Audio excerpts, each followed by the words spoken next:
coverage of the U.S. elections is still on, and I'm Joe Hanson, and I'm joined as well by Judith Atibi. As the results start rolling in, we'll keep you updated on the latest development. Oh, yes, indeed, that's right, Joe. Now, polls have closed in several states, and vote counting is underway.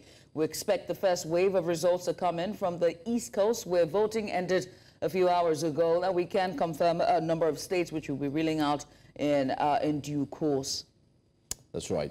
Well, let's take a look at the key battleground states, especially Florida, Pennsylvania, and of course Ohio, are expected to be crucial in determining the outcome of this elections. Judith. And we're already seeing some early trends in Florida. For example, the Republican candidate is leading in the rural areas, while the Democratic candidate is performing well in the urban centers. That's right. We'll continue to bring you live updates, expert analysis, and breaking news as it happens. Now, stay tuned for real-time results and also insightful commentary as well. In the meantime, you can always check out our website and as well as our social media channels for interactive maps, polling data, and in-depth coverage of the elections as well. Election results are flowing in. Former President Donald Trump has won Florida, Texas, and other traditionally Republican-leaning states, while Vice President Kamala Harris has secured victory in Maryland, Vermont, and other traditionally Democratic states. Now, several battleground states are too close to call, as Trump has won Iowa and Harris has taken Illinois. Now, we're going to get into more analysis here. We have two guests joining us to give us some in-depth analysis on pretty much the results of the elections as well, and also what we preempt to see come the elections. We're going to get started with our very first guest who's joining us, and that's Dr. David Masanga. He's an African Affairs analyst from Tanzania. Dear Salem, he's joining us live, and we also have with us Professor Echa. Okay, I understand we only have Dr. Masanga at the moment. Doctor, many thanks for joining us. We appreciate you for doing this with us this morning. Good morning to you. Good morning across in Lagos and those watching us across Africa and the world. This is a great moment that all of us have been waiting for. Thank you so much. I mean, let's get started. We have seen very traditional Republican states, I mean, not surprising, vote in Trump, from Mississippi to Arkansas to Oklahoma to Alabama to Florida, I mean, Kentucky, Indiana, West Virginia, and even South Carolina. And the map is almost looking similar to what we saw with Biden, but it's still very much closely contested. What do you hope to see at the end of the coalition exercise? Thank you very much. The traditional states have followed the pattern. These are the most religious states that believe in Trump's re-election. Most of them are not convinced that the Democrats have looked after the economy, after the social structures that hold together these people. Like in Texas, they believe that so many of the foreign people coming in from the south into their country, so those type of states will hold. But what I believe in is, at the end of the day, American democracy has been shaken. American democracy is beginning to, when you hear too many of these things of saying tampering with this, tampering that is not what we wanted to hear from a state that calls itself a super state or a prefect or the godfather of the world. I'm very much displeased with the way this hearing of tampering of this, that tension is what is worrying me. But at the end of the day, my preferred candidate, and I will not say it until the end of the show. All right, very interesting. But let me also ask, how significant is Kamala Harris's early win in Maryland, and there's also a win in Vermont and other Democratic strongholds. I mean, we've seen that of Trump. We've also seen that of Kamala Harris. How does it affect or, you know, impact on the results that everyone simply is waiting for? I think Maryland has shocked. It doesn't even, not shocked me, because Maryland is closer to the power to be. That is the state house. And as Mr. has said about the urban areas, the urban dwellers, the ones we call in America hamburger eating guys like Dr. Matsanga, yourself, others, they seem to be knowing more about the politics of the world than the rural folk who want a preserved America.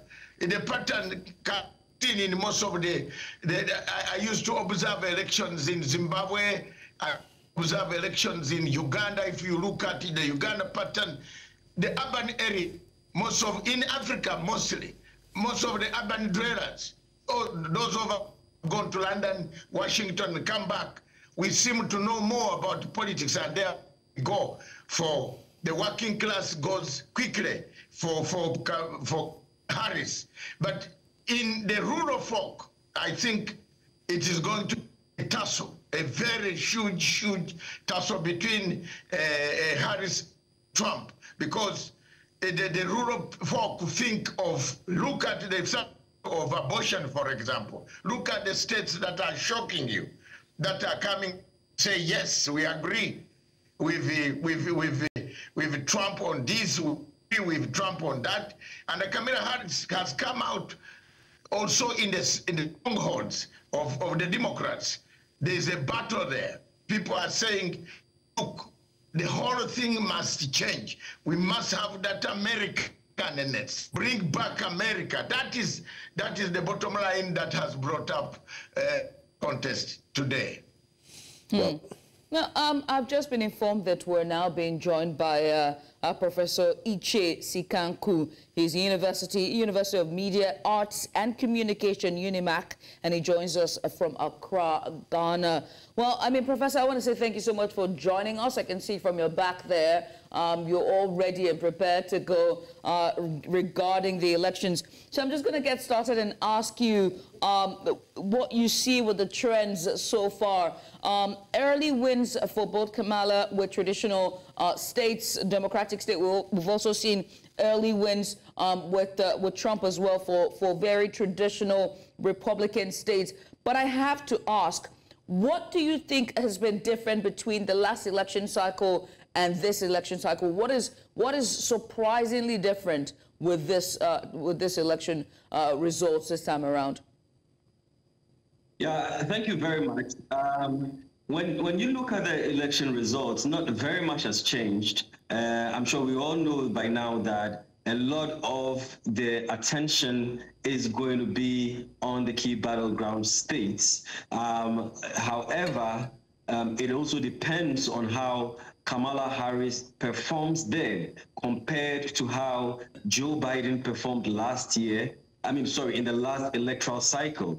When you take Pennsylvania, for instance, one of the places that we have to start looking at is the major cities like Philadelphia and Pittsburgh. That is where normally the Democrats have their strength. There's a huge African-American population in Philadelphia. In 2016, the numbers didn't come up largely or hugely in Philadelphia, and that is how come Hillary Clinton lost that state.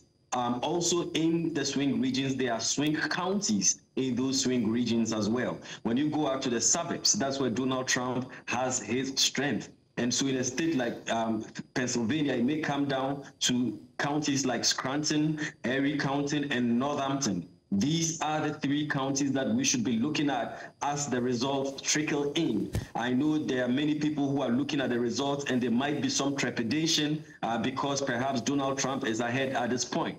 But it really does not mean much because, as you said, these are reliably strong states for both candidates. So what we can do is to begin looking at where the results are tilting in the various swing states. If you go to Georgia, for instance, you want to start looking at Atlanta, where the Democrats normally would have a majority of their votes coming in. If Kamala Harris is underperforming in such a state, especially among the African-American population, that is going to sound a very, very dangerous night for her.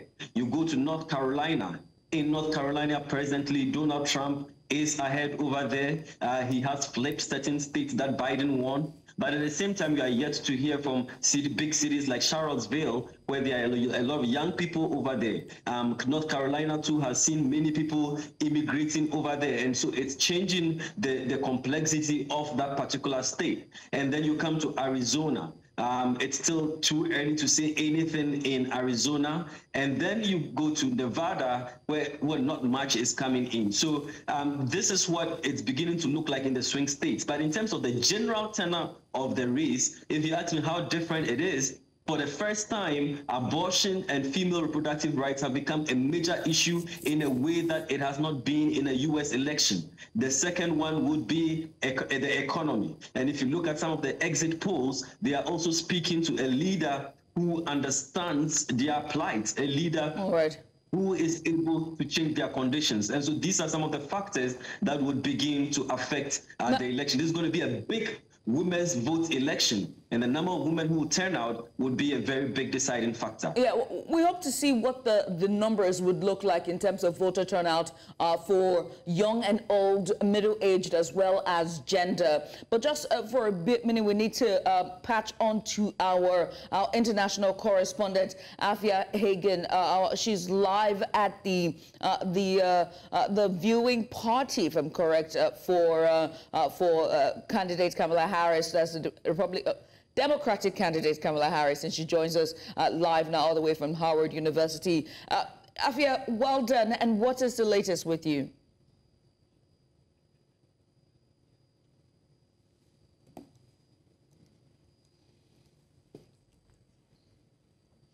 Yes, good evening, Judith. We're actually outside the White House at the moment, where Joe Biden is behind us quietly watching the election results that you have just been talking about. So we have 91 Electoral College votes for Kamala Harris. We have 178 for Donald Trump. We've just had a projection that Trump will win Mississippi. Now, these results that we have in at the moment are as we expected. They are where we expect them to be for this time in the evening. Democratic strongholds have held, and Republican strongholds have held as well. Some interesting analysis that is coming out, particularly from Nevada. Officials there saying that young voters don't have any experience signing their own names, and thus can't match their signatures to their ID for verification purposes, and that is becoming very, very problematic. I think something that people didn't really anticipate would happen. You also have some very, very long lines, especially in Pennsylvania. Now, the polls have closed. It is past 10 p.m. Eastern time here, and so the polls have closed in Pennsylvania, but there are some very, very long lines, over an hour wait, so people still having to wait to vote. And in Nevada as well, as polls are closing, there some very, very long lines there as well. And actually, whilst we were changing location, we did see some people here in Washington, D.C. still standing in line to vote, even though the polls closed at 8 p.m. All right, Ava, we had heard that in some states, they had to extend the time so that people can actually have more time to vote. We're going to see an extension of the time, not just in Washington, but of course in different states, in different polls, just to ensure that they can accommodate more people.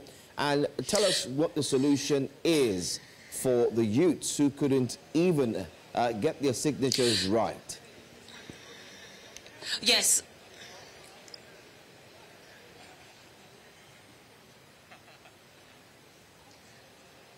Well, yes, well, there's two parts to your question there. So the first part I will answer, that we may see polling stations open later to accommodate the number of people that want to vote.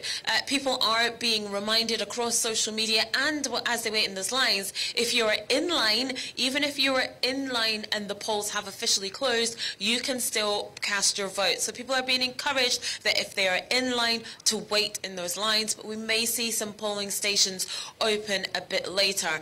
As for those young people, and I'm sure it's not just a problem we will have in Nevada, probably across the country as well, whose signatures are not matching up with their IDs. Now that is problematic because you need your ID to vote, and if that can't be verified, perhaps you cannot cast your vote. So there may be lots of young people perhaps voting for the first time that may find that their vote won't count, and that speaks to a deeper problem with how much our young people are writing, using their handwriting as opposed to just phones, keyboards, etc. Perhaps it's something that needs to be looked at for voting in the future. Is your signature perhaps the best way of you verifying your ID? Could you use something electronic, fingerprints or something like that? Perhaps that's something that needs to be looked into in the future. I think now that it's a relatively new problem, it will be something that will need to be drilled down on before the next major election like this one. Afia, it makes you question much about voter education. Voter education, especially when it comes to the younger voter population. And we saw this here, in Nigeria during the last election cycle for 2023. And we saw that as well. So hopefully going forward and just moving forward, voter education will be a top priority for the electoral body for the United States of America. But I would like to ask about inclusivity. For those people living with disability, besides just the younger crowd, was it easier for them as well to vote? What was the consideration and procedure for them to make them feel inclusive in the process and exercise?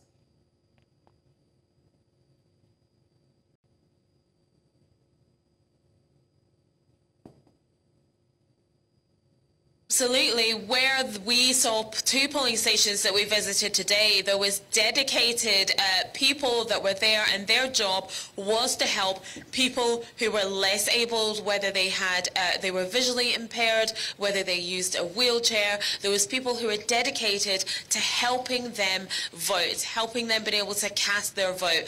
And it was very prominent at both the polling stations we went to, and we did see them being accessed by lots of people. So I think that clearly shows that polling stations are for everyone. We saw children accompanying their adults, going to vote, babies and pushchairs. It's a very inclusive environment, but absolutely there was people who were dedicated to helping those less able to vote to cast their vote. And you could cast your vote electronically, or you could do a paper ballot if you wanted to. There were options there as well.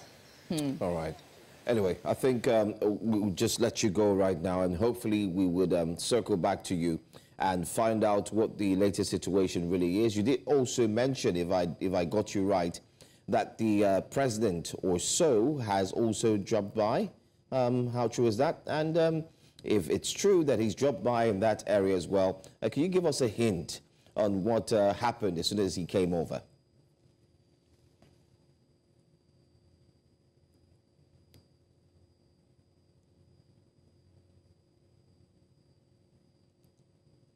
Joe, behind us in the White House, the heavily barricaded White House, I will say, Joe Biden is quietly watching the election result, very different than perhaps what he would have expected, given that he was supposed to be the top ticket candidate before he relinquished that position back in July. But yes, he is quietly watching the election result, very different from the celebratory rally that's going on across town at Howard University for Kamala Harris and her campaign. Yes, Joe Biden quietly seeing out this election cycle in the heavily protected and barricaded White House behind us.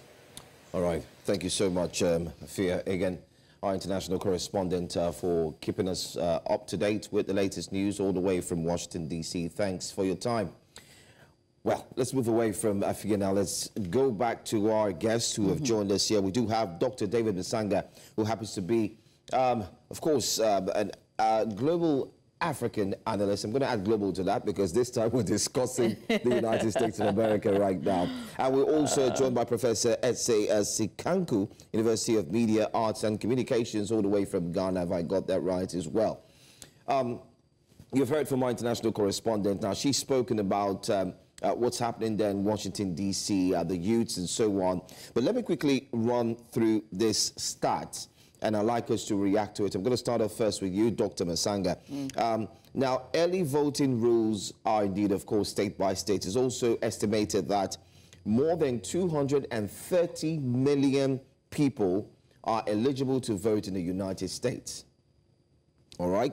But about only 160 million of them are registered voters, and not all of them will actually vote. So we're starting to see voter apathy as well show its face, even in the United States of America. Like I always said, a citadel of democracy. Dr. Masanga, what's your take on this? Does it show that it's not just in Africa, and now that we're seeing it in America, what's your reaction to that? First, thank you very much, and thanks to my colleague, Prof. As I said by saying, I was not very impressed with the American type of democracy today. And here you are, your correspondent on the ground tells you some are coming to do signatures. This looks like a banana republic type of election. Surely, I told you that this has not impressed anybody who has done political science to the last iota like myself. I am not happy with such something coming from the so-called super party policies, the whole of Africa. But coming back to your point of voter apathy, it was worse in your own country. 94 million people registered, and only 26, almost 27 million there in Abuja. You remember, you interviewed me. I was not very happy. Where did the people go? Did they go to Atlantic Ocean, sink down, and then come back? What happens to this other 68 million, something like that, disappeared in your own place, my own country? There's several places in Africa, in Kenya, in Uganda, in Zimbabwe, in South Africa. Voter apathy is becoming something which is very chronic in elections. But let's look at the figures. Why do people get disappointed? Some of the things that politicians do, the younger generation, my sister talked of the younger generation across there. Most of them are very good on Twitter, Facebook. They are busy insulting people here and there, giving you likes. But when it comes to that today, I've seen it, I've observed the elections in 52 countries in the world since I became aware of what the world looks like. But I have found that youths don't turn up. Even if we have lived, they don't turn up. They leave the old generation too. So when the old generation turns up, and you see the youth who are got to change things, to make things work, it is very sad. Now, America will have 106, as you said, million out of all those other people who have registered. Why do we waste? Then the question comes, maybe Professor, why do we waste all this money printing ballot papers? You see, that is why I've been advocating for change of system in Africa. Why do we change? Look at Botswana, for example. Yet it looks so nice. Quick, smooth transition. In Africa, we waste money ballot papers. Look, our own countries, you print all these 94 million ballot papers of different things. Then people don't turn up. All right. Look at our laws. All right. Another thing that I want to touch on is states. If Harris is doing very badly in Georgia, then my dear sister and brother, what Masanga has been thinking about, and which I hope Prophet comes right. If she's doing badly in Georgia, and she's doing badly there, she's trailing Trump, it means people are comfortable with Obama's type of fury, because some of us still have a very big bond to kill with Obama. He left us with nothing, African continent. So for me, I think these elections, the data is showing there is a problem, that voted has not gone deep enough. It is just like an African country anywhere or an Asian country that is going to voting. Let me come to you, Professor Iche, and talk about the younger generation, and that's the Gen Z/TikTok generation. We saw a huge role and impact, or should I say influence, of social media around this time, this election cycle, compared to that of 2020 and 2016. And because of that, we saw early turnout, especially for the younger crowd, and especially seeing the queues from today. So far, you heard from our correspondent saying that Nevada will still keep the polling units opened for as long as possible, since the queues are as long as they're 1 hour long. And so I have to ask you, do you think that the younger generation will have any type of impact with the turnout of results for this election? Oh, yes, definitely. In the U.S. And probably in many democracies across the world, one of the major concerns has been the lack of attention and the lack of enthusiasm by young people in elections generally. Young people, as you rightly said, are probably more attuned to being on social media. They have other concerns sometimes, if not in school, probably consumed by the celebrity culture. They are not usually high-end people in terms of being plugged in as far as politics is concerned. And so whichever party is able to grasp their attention will definitely get a vote there. I mean, the enigma or the irony of it is that they do account for a huge percentage of the population in many countries, not just the United States. And so I believe that young people will definitely be a deciding factor in this election. When you remember, if you remember in 2008, one of the major reasons why Barack Obama won was because he was able to win massively among the younger population. Because these are not your usual traditional voters, your ability to mobilize them and get them to the polls gives you a different alternative to driving up the numbers. And so churning in the politically, the politically non-tuned, turning in people who are not typically politically, invested people or enthusiastic people, getting them out there, churning out those numbers to go to the polls to vote is absolutely going to make a difference for either candidate.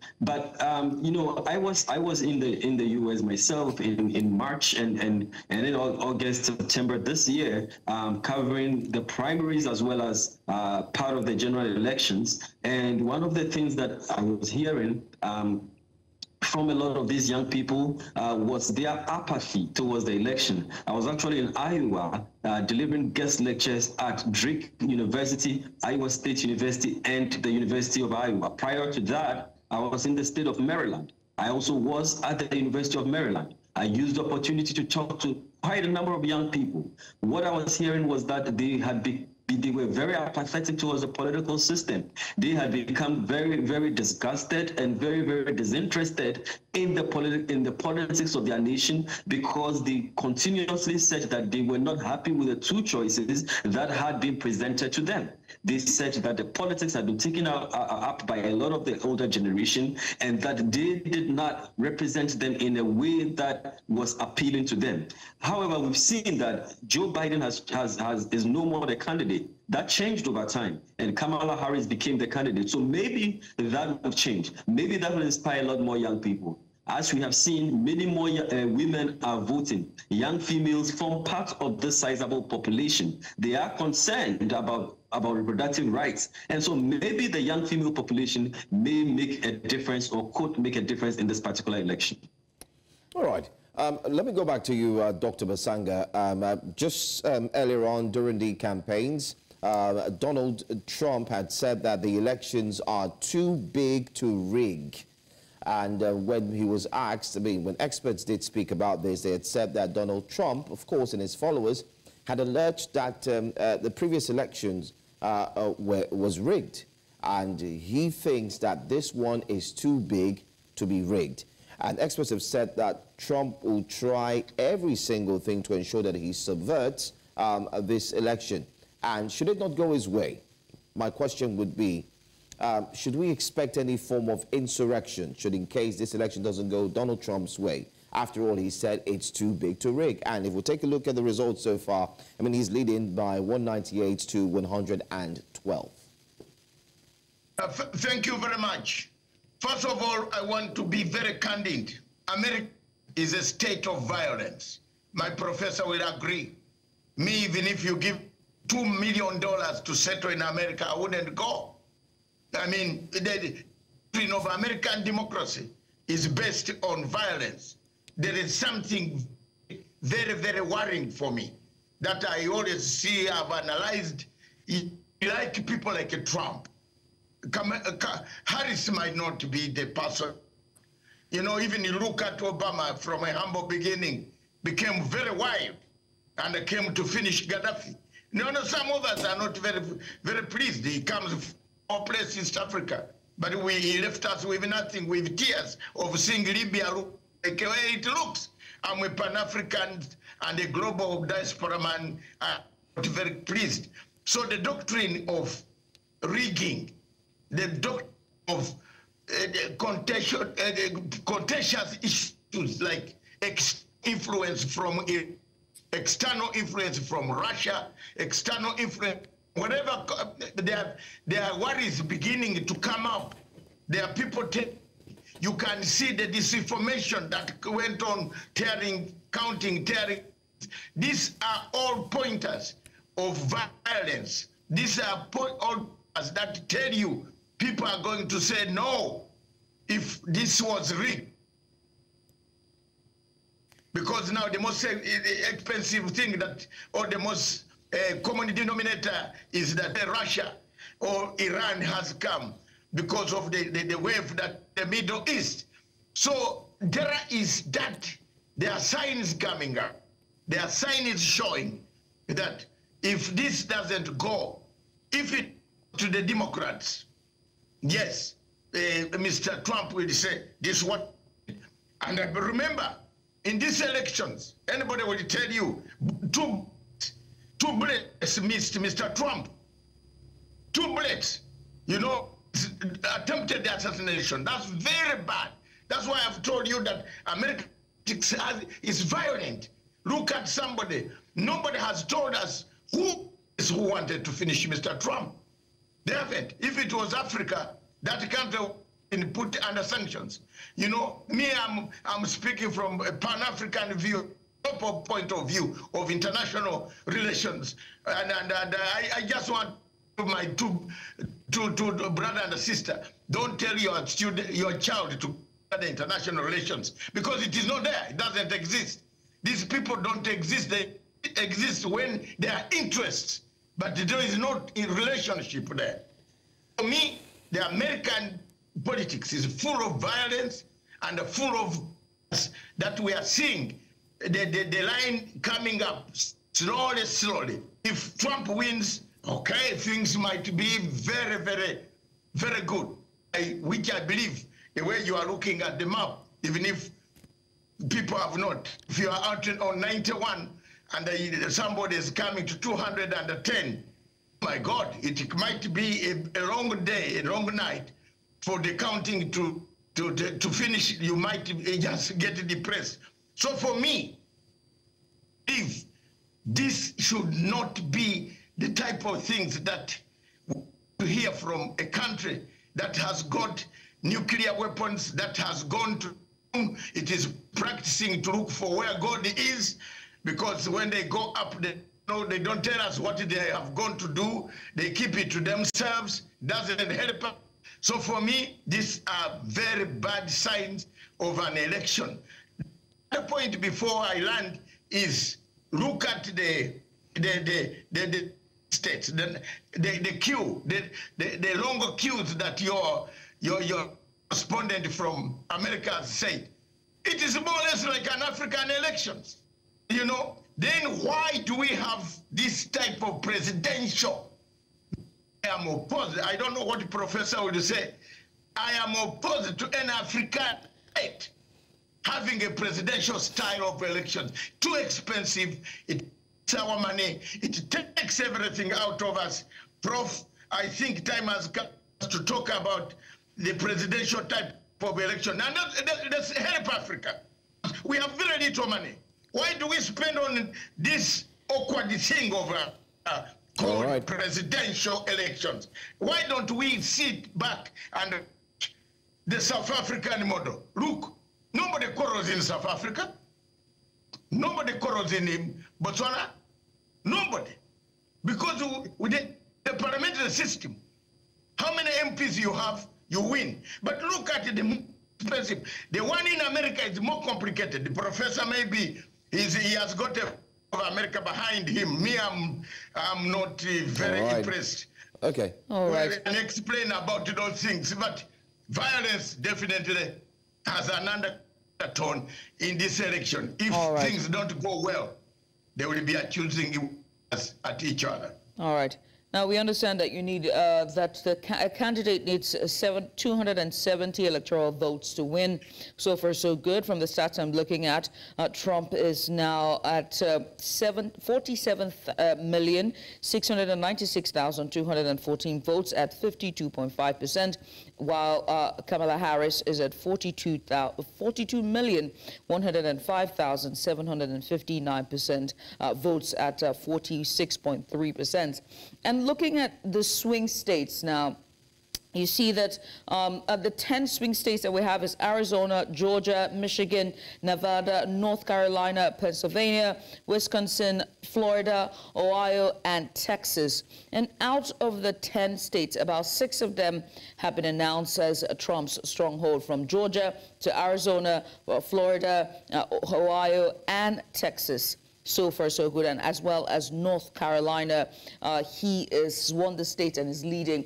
And so let me ask you, Professor, and ask, with all of these 10 states that we've now seen the majority leaning to Trump, is there a chance for Harris with the swing states? Yeah, thank you very much. Just a bit of correction, and I'm sure you can go back and check, but I do have this on record, though. Florida and Ohio and Texas are no longer swing states. In fact, they're not swing states. Texas is not a swing state. It's a reliably red state. That's the home of George Bush, a very conservative state. That's Texas, I mean. Florida used to be a swing state back in the day, but it's tilted red over time. The same goes for Ohio. Used to be swing, but it's no more swing. They've voted reliably red over time. But I do still think that we have to wait it out, because elections haven't come in for states like California. That's the state with the biggest electoral college votes, about 54, I believe. Yes. We haven't heard from Washington State. We have not heard from Oregon, for instance. We have not heard from New Hampshire, for instance. And these are not even swing states. These are blue states. So I still do think that it's still early days, and we are yet to even hear from the swing states, not the 10 but 7, because what we have so far is just projection. So it's just not a huge percentage of the states report. If you look at them, some are at 35, some are at 41, 42. Pennsylvania currently, I think it's about 51% of the precincts reporting right now. If you look at Georgia, they have it at, I think, about 66% of them reporting right now. Trump is ahead over there.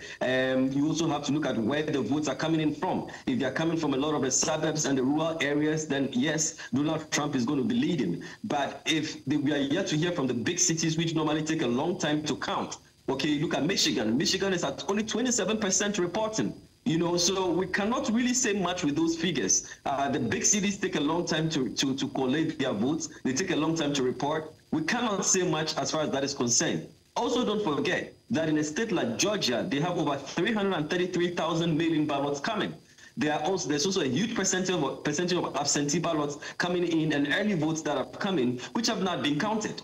When you look at Virginia, they have about 75% of the state reporting. Kamala Harris is up at 49.9%. and Trump is at 48.3%. When I checked Virginia the last time, it was Trump who was winning. Now Virginia has come, a lot more states, a lot more counties are reporting, and Kamala is leading. So they've even reported New Mexico, which is reliably blue. So I would take, I'll be reading this with a lot of caution, especially because if you look at the last elections, if you take Arizona, for instance, Joe Biden won Arizona by less than 1 percentage point. It was 0.04.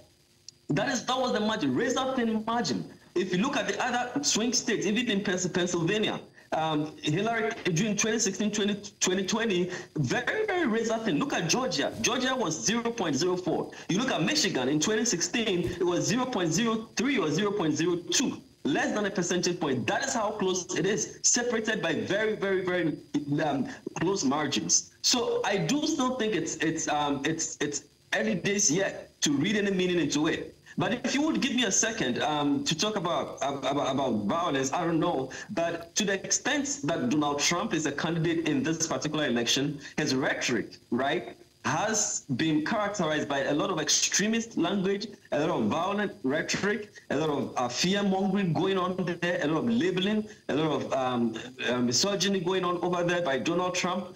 And that has characterized a lot of his rhetoric and his political communication. Some scholars have even found that there has been an uptick in hate crimes in the U.S. Anytime that Donald Trump's rhetoric went up or was violent. So yes, this has been a very, very different election because of the extent to which candidates like Donald Trump have gone to inject a lot of extremist language and rhetoric in the presidential campaign. We don't know the effects that it will have, whether people have bought into it. We can only wait till the election night goes much, much deeper or into the morning and maybe a couple of days to see whether how far this worked in this election. Dr. Masanga, I could see your reaction while Professor was speaking. Do you have a different viewpoint as regards what he said about the states and, of course, the other points that he's made? I'm also, apart from political science, I'm a conflict resolution expert. I watch the triggers of conflict. Where does it come from? It's not rhetoric. Prof, it's not. An assassination attempt on a former president. 2 bullets. 2 bullets is not rhetoric. Who wanted to kill him? Do you know? Who wanted to assassinate Trump? Why the FBI have not come with the report? Why? Why?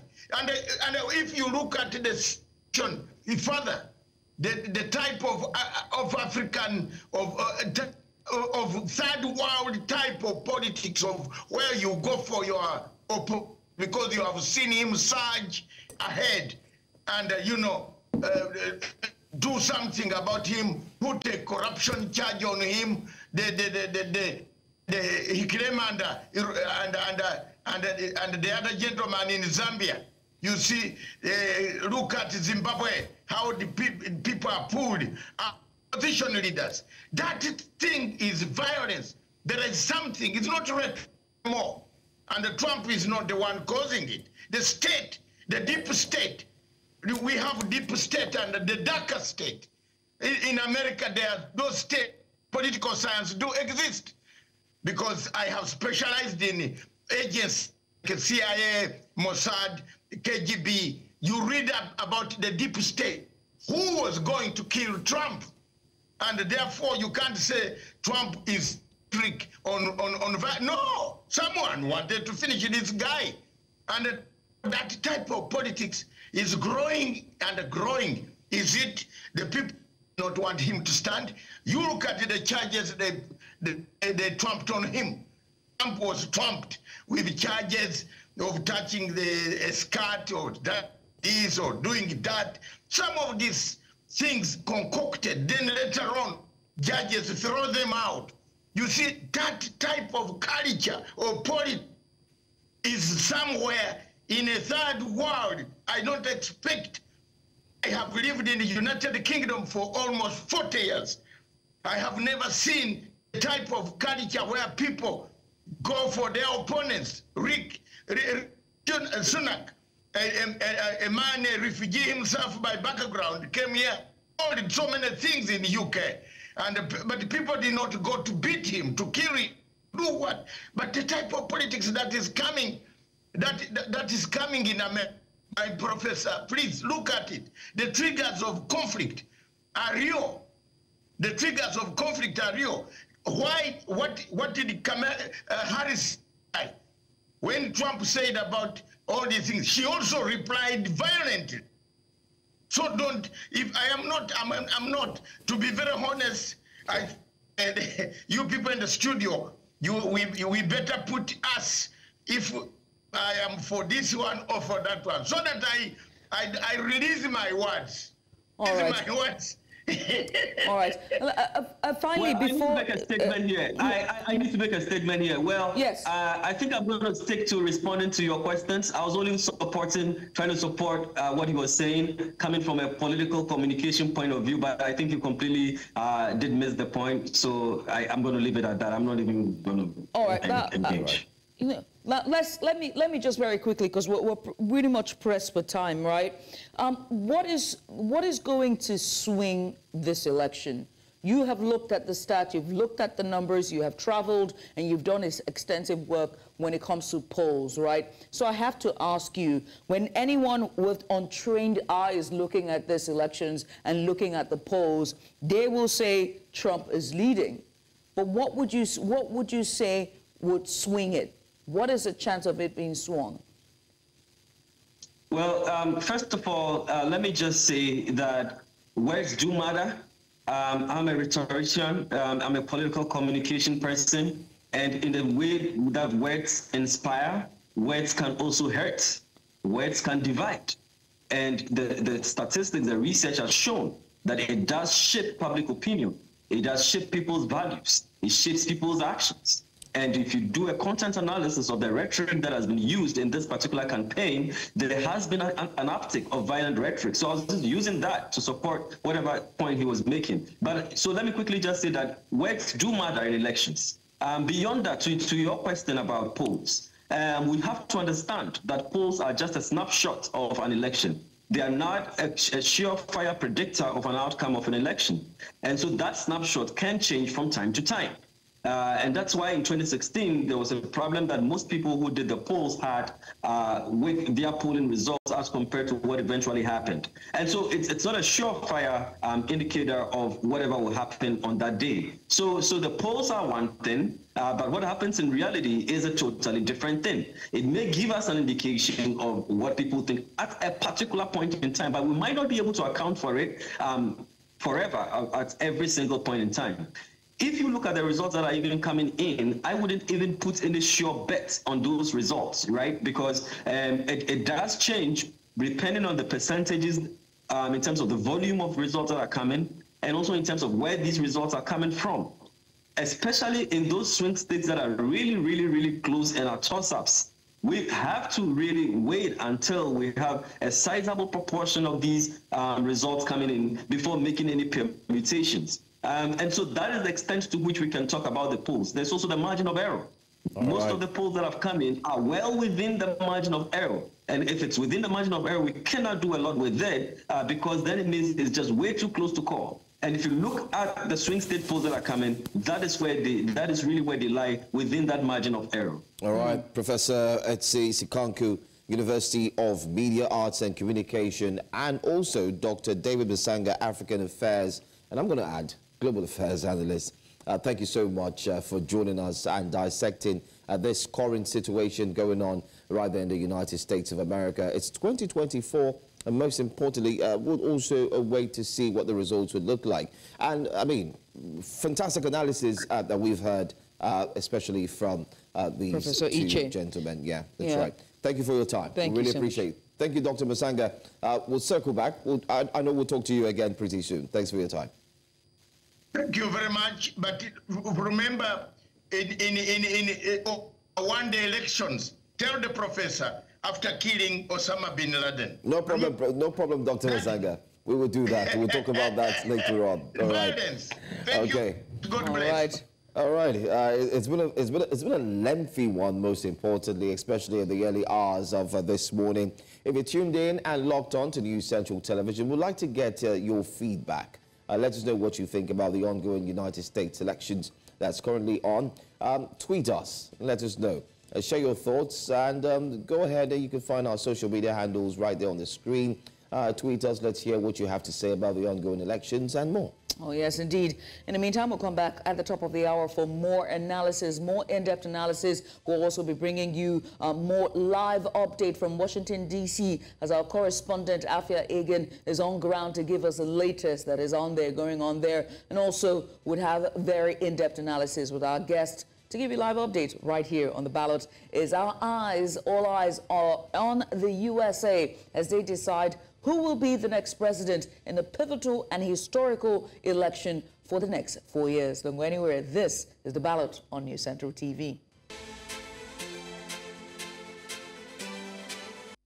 And we continue with our live coverage of the U.S. elections. Or rather voting has ended in some parts of the country, and voting, or rather the counting collation have started in some states in the United States. Now, some have already called the winners of those states, but we wait to see what the final will be. As we understand, there's still early voters, the ballots that was mailed in, as well as other states that are yet to end voting for today. So it is still too early to mention who the winner will be for the elections. But we understand our international correspondent, who has been on the ground covering the news, or rather covering events as they unfold in Washington, D.C. Afia Egan is on standby. Afia, well done so far. But what is the latest with you at this time? Yes, we are still here on the streets of Washington, D.C. Before I start telling you the latest numbers, I must admit, this time yesterday, I didn't expect it to be the relaxed atmosphere that it is. I mean, you have people drumming and playing guitar. Luckily, oh, no, they have just started again now, right on cue. But I will get into the numbers as we drill down on that. So you have 145 electoral votes for Harris, 211 for Trump. It's worth noting that all the states that have been called so far are either normally Democratic strongholds and normally Republican strongholds. We have had no flipping of states from one way or the other. So all the voting that is happening at the moment and all the results that we are getting are to be expected. It's projected that Kamala Harris will win in California. That's 54 electoral votes at stake there. And we've just had another prediction that Trump will win in Idaho as well. Yes, so the results that we are getting in at the moment are results that we are expecting to go to the usual candidates. California usually is blue. Idaho usually is red. So that's where we are with the counting of the votes at the moment. Remember, the magic number that we are waiting for, 270 to win, and all eyes on those swing states, especially Pennsylvania and Georgia. Well, nice way to put it there. What everyone is waiting for, the magic number, as is rightly said, 270. Anyway, Afia, let's let you breathe a little. We'll come back to you again and find out what the latest update is right there at Washington, D.C., and we'll get a feedback on what's really happening. Well, let's move on now and join our next guest. They will be talking on the possibilities, especially as we look through the numbers. It's 214. That's 214 for Trump so far. 179 for Harris, and there are a few more states and counting still ongoing, while just like our international correspondent has said earlier on, extension of time in some other states as well. These are the things that we'll look at. But first off, let's quickly bring in our guest who will be talking to us very, very soon. I do have joining us this morning as we look through the time here in Nigeria, Lagos, where we're broadcasting from. Kunle Shonaike, CEO Orthomedics Limited. He's joining us all the way from Georgia. And we do hear that you actually went to vote. Yes, you went to cast your vote as well. So we'll talk to you, give us an experience, or tell us your experience, what it was like as well. We also have joining us Councillor Lade Hefziba Olugbemi. She is the Councillor West Thamesmead Royal Borough of Greenwich. Thank you so much for being here as well. Ladies and gentlemen, let's start first on the note of saying, how's the election been like for you, especially this year? I'll start with you, Mr. Kunle. Well, right now, everybody is apprehensive. But what I can tell you is I'm very optimistic. Yes, most likely Trump is going to win Georgia, but we're still waiting for some more results to come in, most especially in some counties in Georgia, like Fulton counties. We still have Clayton counties. We have some of these counties to be counted or for the votes to be tallied. But most likely it's going to be Trump in Georgia. But I'm very sure it's going to be Kamala in Pennsylvania and some other states, Michigan also. But all in all, I actually went in this morning to cast my vote at about 7:20 this morning. I got to the polling booth at about 6:30 a.m. in the morning. I waited in line. I was the third person in line. And by 7 o'clock, the polling booth was open. By 7:20, I was out of the station. So, and everything went smoothly. There was no, not like what we're used to in Nigeria, but everything went smoothly. So we're just waiting for the result, and I've been glued to the TV ever since. Sorry for butting in with a laugh. I mean, the way you put it, not like Nigeria. You know, I kind of like we're putting in comparison. I mean, vis-a-vis what Nigerians would have faced right now compared to 2023 elections, where people were flogged at the polling unit and people were told to go back up. It might sound funny, but it begs to question where we truly are at this point. But let me come to you right now. Let's talk about your experience as well with the elections so far, so good. I'm talking about Mr. Olugbemi. Please go ahead. Okay, so I'm actually based in the UK. I'm not in US, but however, I have been closely watching, very closely watching. I've been up since as well, very much interested in the various activities ongoing. But I'd like to comment on the pre-election activities. One of the things that I think a lot of people underrate is Trump. And looking at the results so far, it just shows who he is. He's an underdog who people totally think sometimes he doesn't have his acts together. And I think he does that intentionally. So intentionally, he goes out, he would be very direct in his attack to his opponent. But however, we see what the results are so far. I'm extremely impressed with the electorate in US at the moment. I'm very impressed with their doggedness. Yesterday, I watched as people were staying on a queue that was extremely long, and it was going to take about an hour and a half before they get to the polling booth itself. And that, for me, shows a lot of doggedness. People are out there, going out to make sure that their voices are heard, because every single vote counts. Over here in the UK, when we have our elections, we're out up until 10 minutes to 10 because the polling booth closes here at 10 p.m.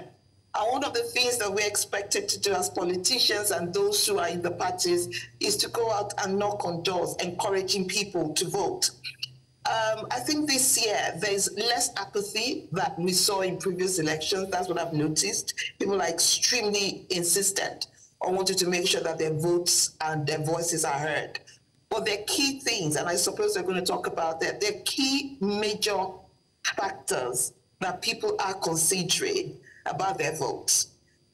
From what I've seen and what I've heard so far, it is not just about Republican and Democrats now. People are voting more on policies and what people have said, but we'll go into that later. But it's very keen. I'm very much interested and looking forward to hearing how many votes, that 270 electoral vote, how that is going to swing. I'm looking forward to seeing that.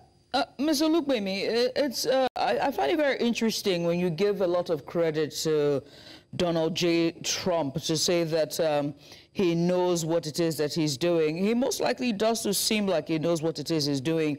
But the real question is, going into policy, should he win, and if he wins, is that a win for the African continent?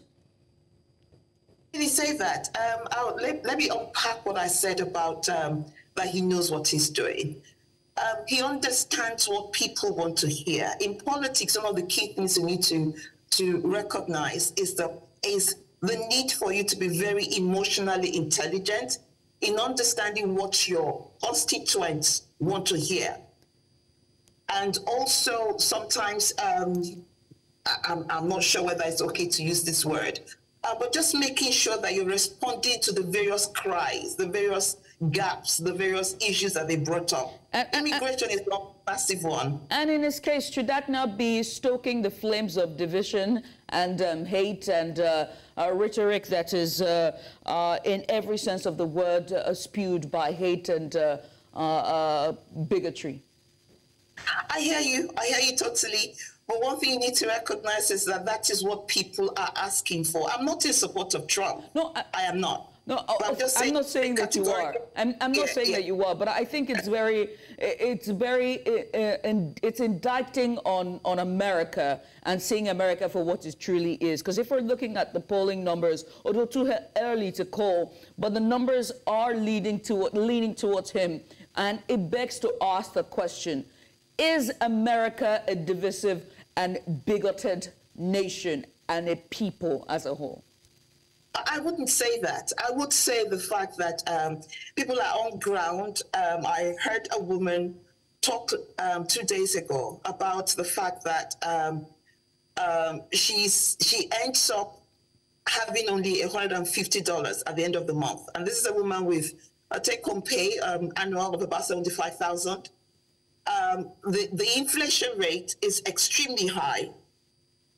They've seen very, very high taxes.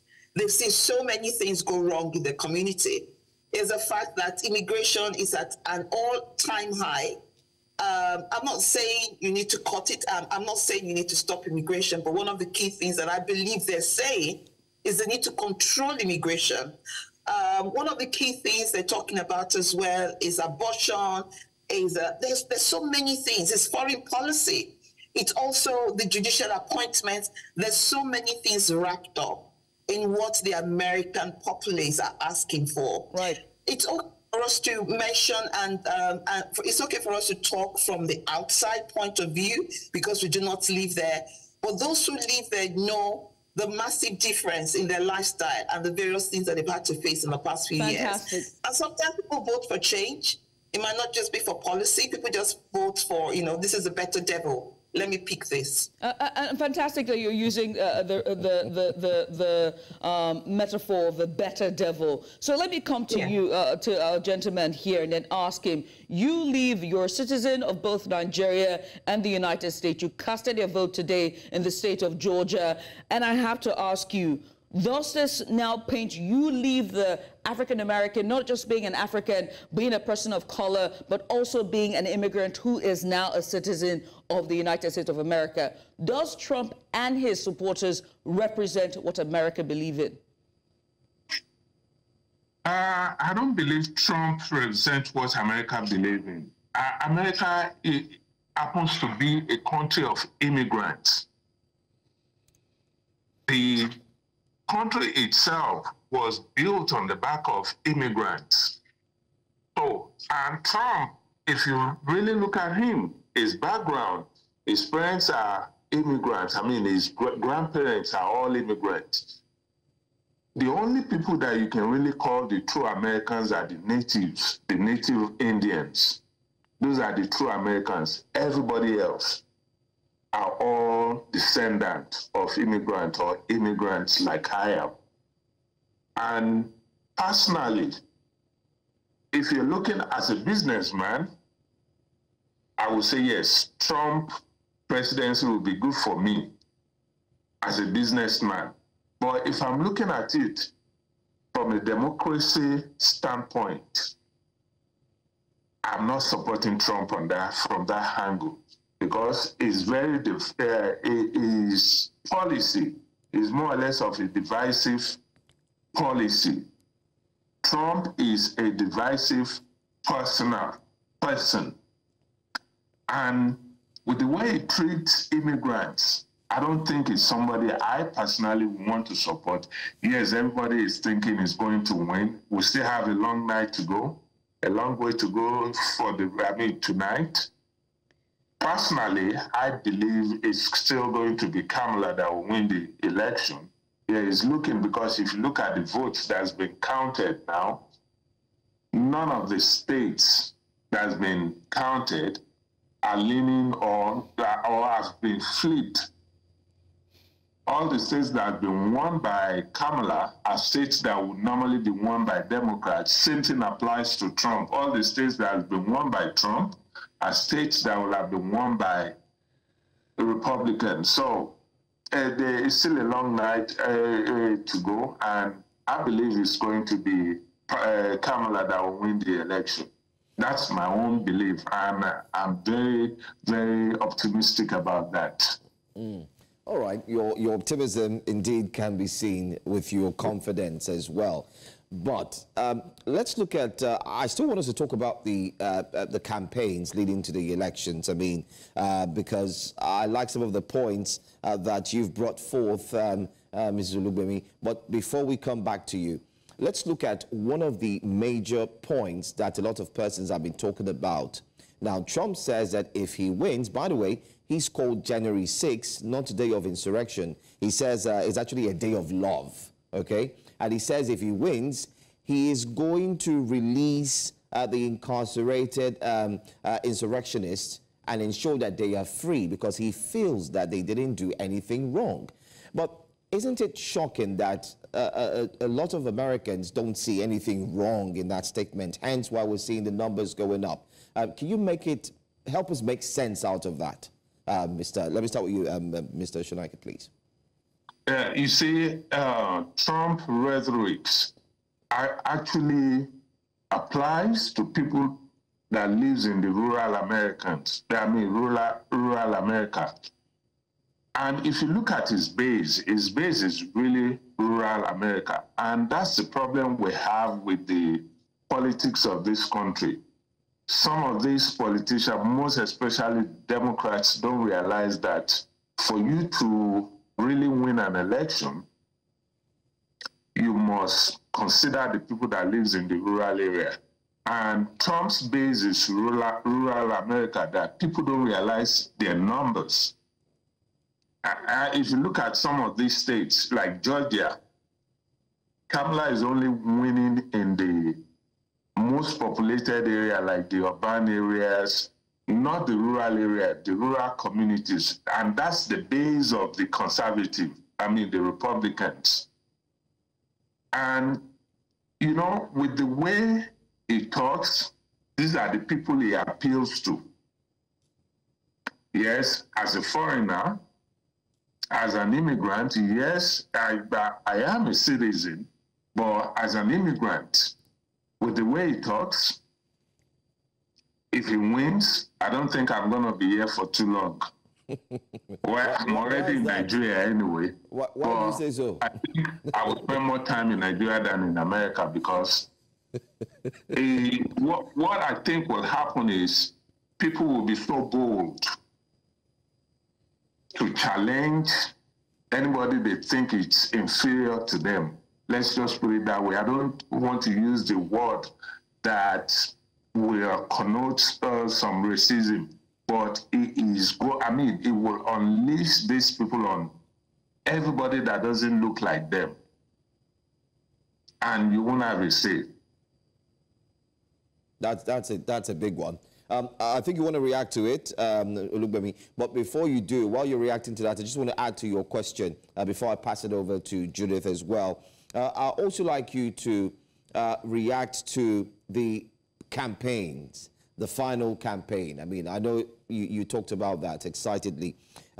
Words like evil, pencil neck, sick, she's crazy, she's a bin bag, trash, and so on. These words were used on national TV.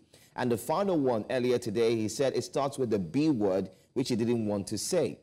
What manner or what sort of democracy is the United States pushing towards the rest of the world?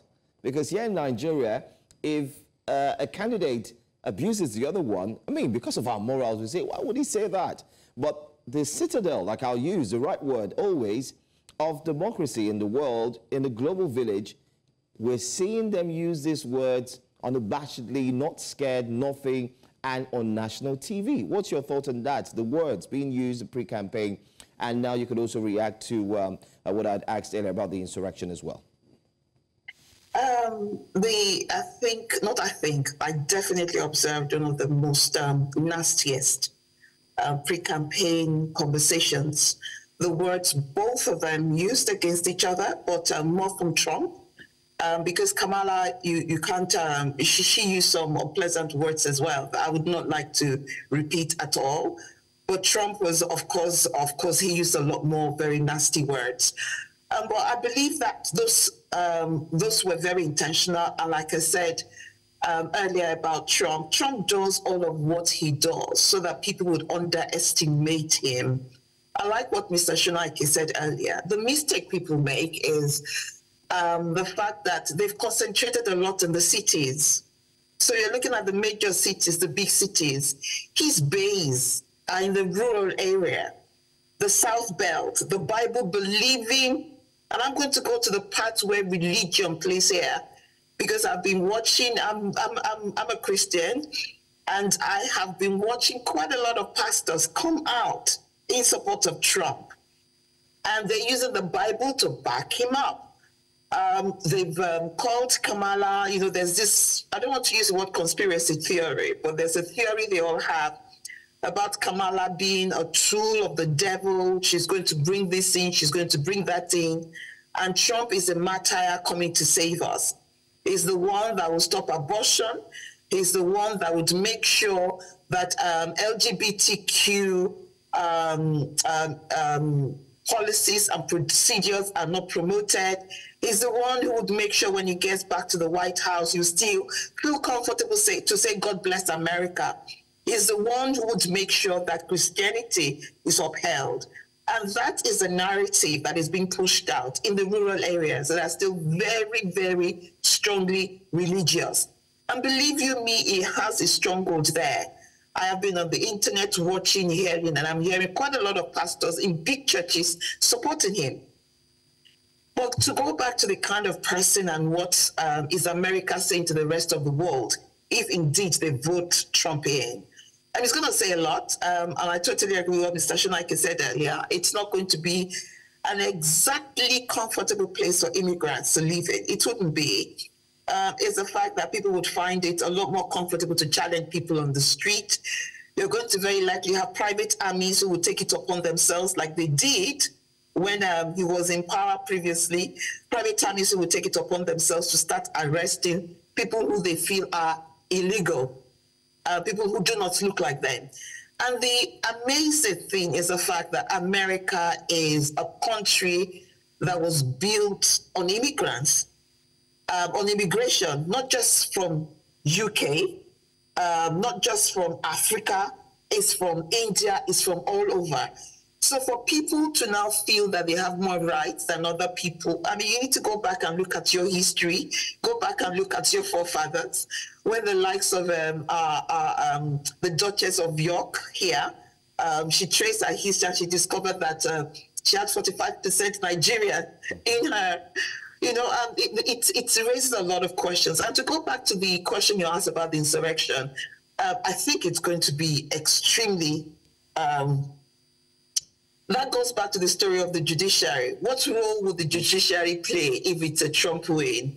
I'm seeing a judiciary that will be greatly influenced by Trump. I'm seeing a judiciary that would be silenced, and I don't know how long that would be for. Perhaps, I don't know. If Trump wins, he might be impeached again. But it's a long night, and the votes are still being counted. Let's see how it goes. But it's not. It's looking to me, even though, like I said, I'm not in support of Trump, but it's looking to me like it might be a Trump win. I like this. Well, I mean, results are expected for Nevada, and we do understand that major swing states, the votes have not been completed in terms of count. For states like Minnesota, Georgia has not completed their count, as well as Pennsylvania. There's also Arizona as well, which hasn't completed their votes, and Alaska. So we're still yet to get their results in terms of counts to see how the evening will end.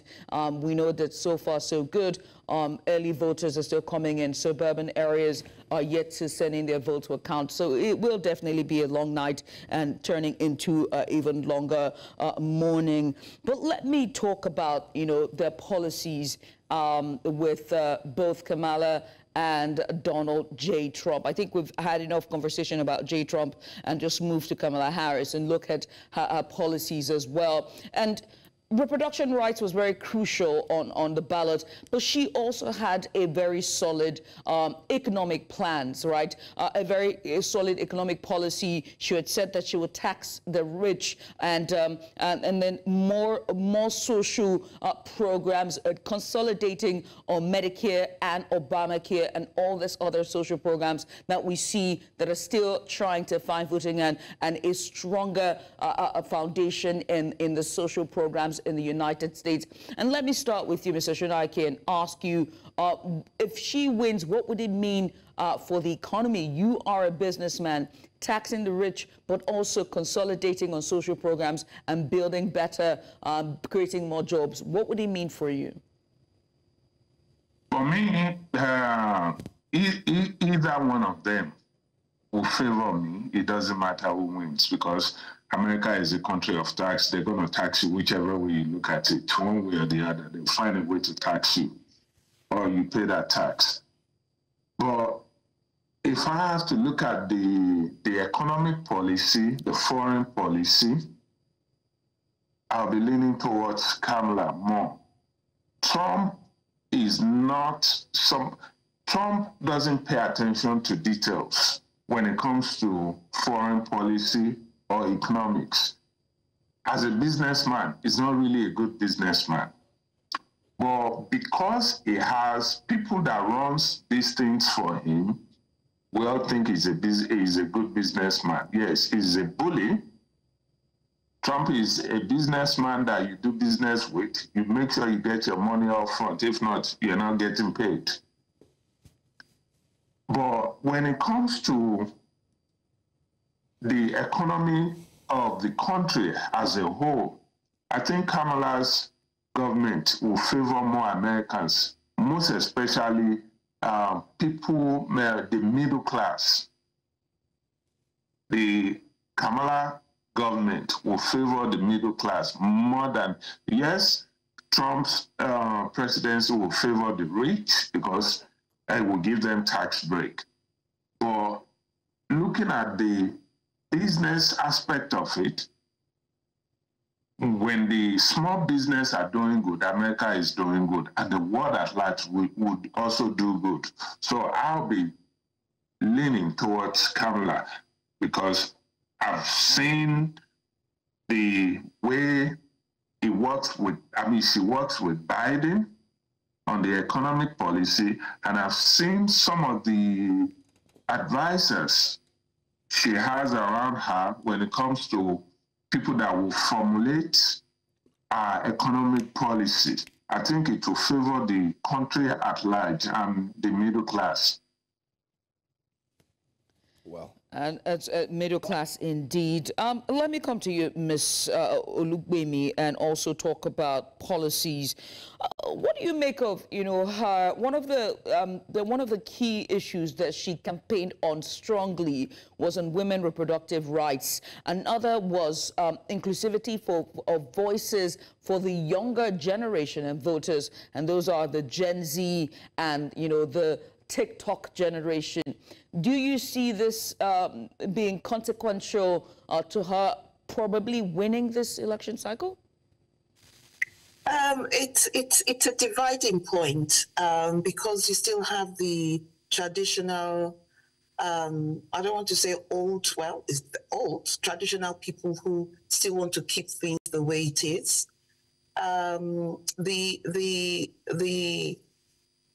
it's the fact that on reproductive rights, and on this I'm pausing a little bit on how far do you allow abortion?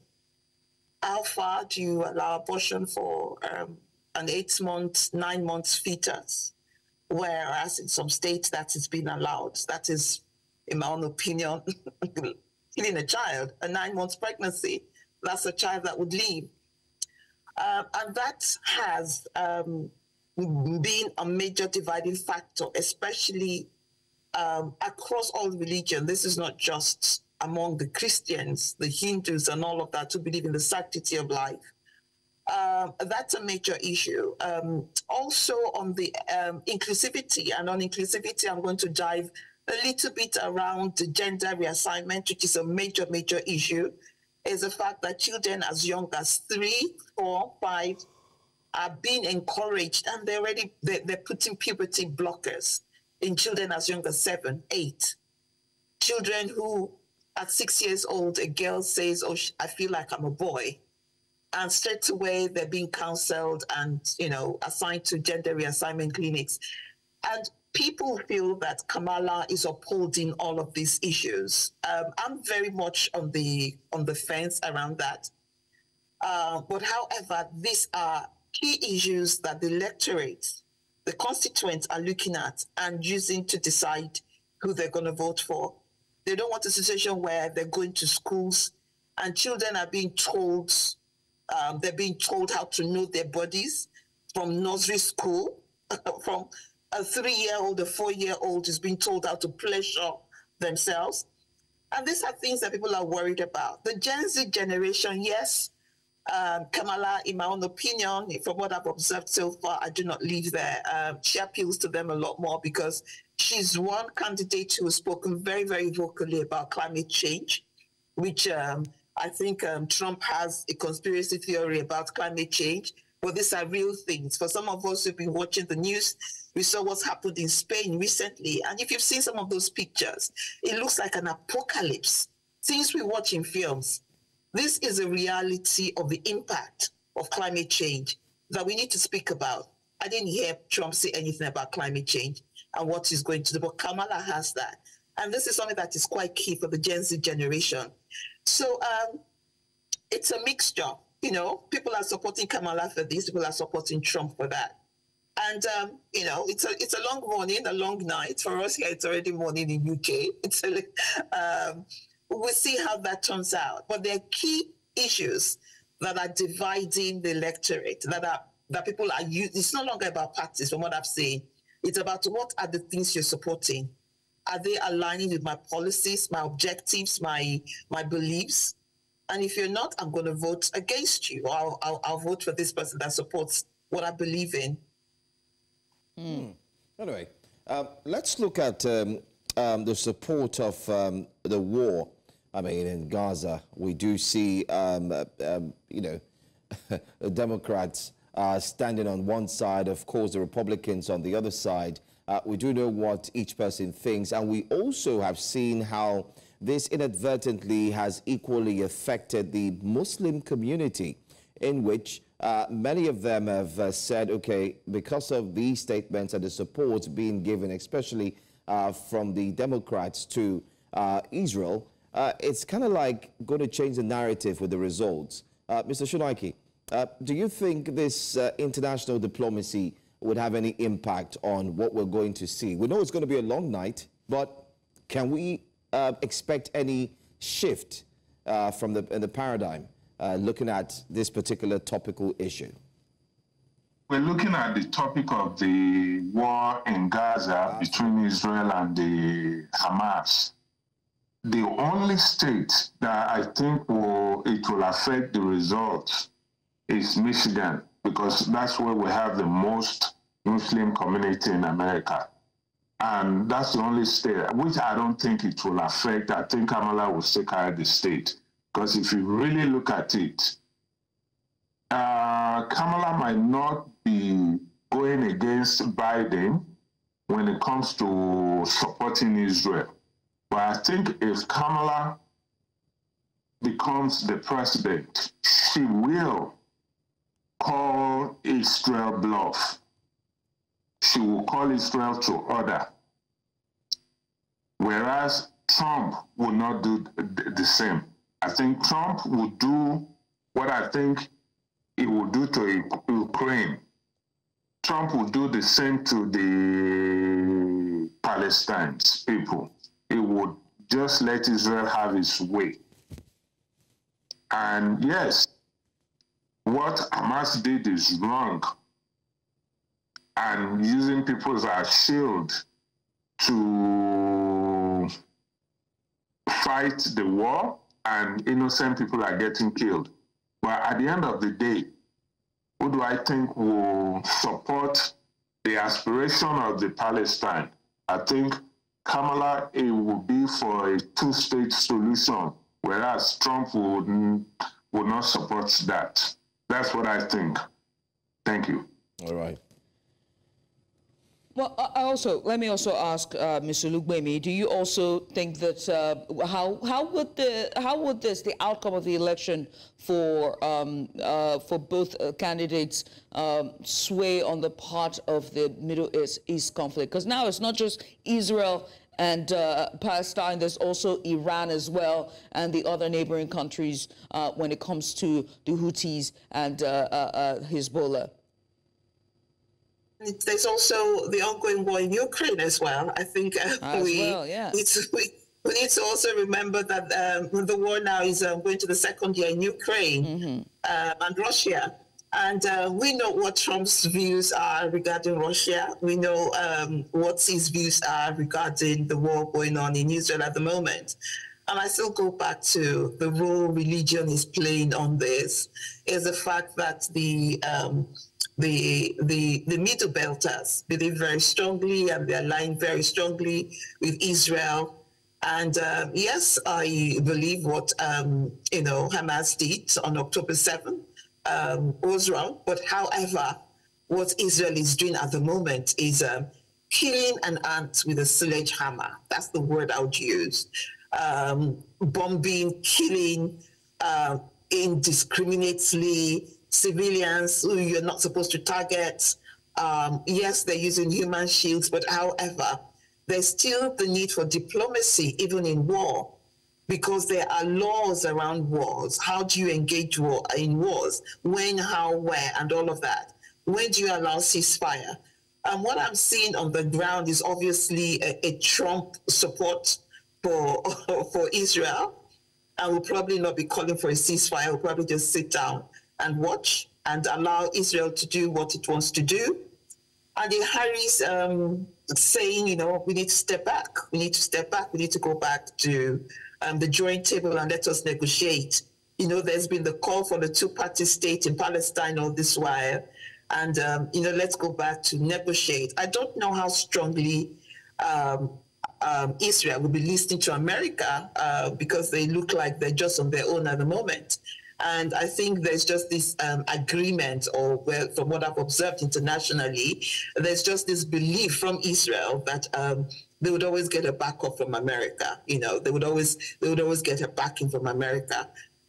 So that's what I feel. With regards to Ukraine, it's a Trump win would be a support for Russia. And a Harris win would be go back to the table. Let's negotiate. Let's be diplomatic around all these wars. I see a Harris win as a reduction in wars, an upholding of human rights. She is a lawyer, so definitely somebody who comes in with a lot of legal skills and legal experience. And I'm hoping if she wins, that she would bring on board in her reign as the president of the United States. Well, we do hope to see what will be look. There's so much at stake, right, lady and gentlemen? I must say there's so much at stake, and just looking at the stats in front of us, one has to beg to ask a bigger question about the future of democracy for the citadel of democracy, for a free world. and for the developed country. For far too long, America has been the leader when it comes to just solid structures of democracy, whether at the executive, the legislative, the judiciary, or even at state levels. In spite of divisions, in spite of disagreements, they have always found a middle ground for the sake of systems. And one has to ask, this is by far the most crucial and pivotal election in the 21st century, besides just, Obama coming in as the first ever black president. This is another type that we're seeing ever. The anxieties are high, tensions are high. Everybody everywhere around the world is glued to their mobile phones, to their television, and to their radio set, waiting for what will be the future of the free world, and by extension, the world. There is conflict in East Europe. There's conflict in the Middle East. There's also Africa and, its bilateral ties with the United States. There's also Northern America, South America, I beg your pardon, with Puerto Rico and other Latino countries. So there's so much really on the ticket. And I have to ask the both of you, right? What would be your call to America for the future of the world, as leaders of the free world?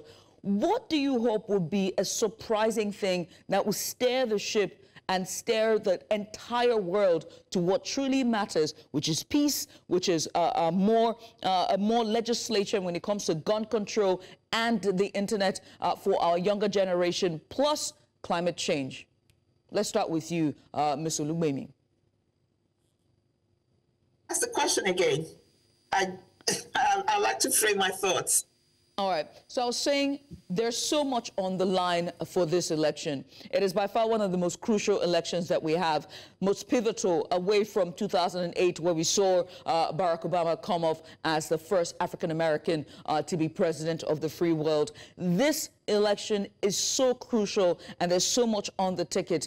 What would be your core? If you're sitting down here, the entirety of the world is watching. What would be your hope for the free world coming off of this election on the other side? It's my call to the Americans who have not voted yet. I think, are they still voting? I'm just thinking of the timing. Yeah, they're still voting. Is the fact that what's going to happen, whoever wins, whether Harris or Trump, is saying a lot to the whole of the world.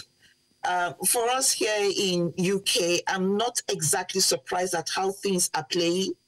So we've just gone through a major election where the Labour Party won, landslide, absolutely landslide, after 14 years of the Conservative Party being in power. And like I said earlier, the Labour Party went out looking at the gaps in the current government, or where the government then, the things they were not doing, the things they should have done, and the things they did badly.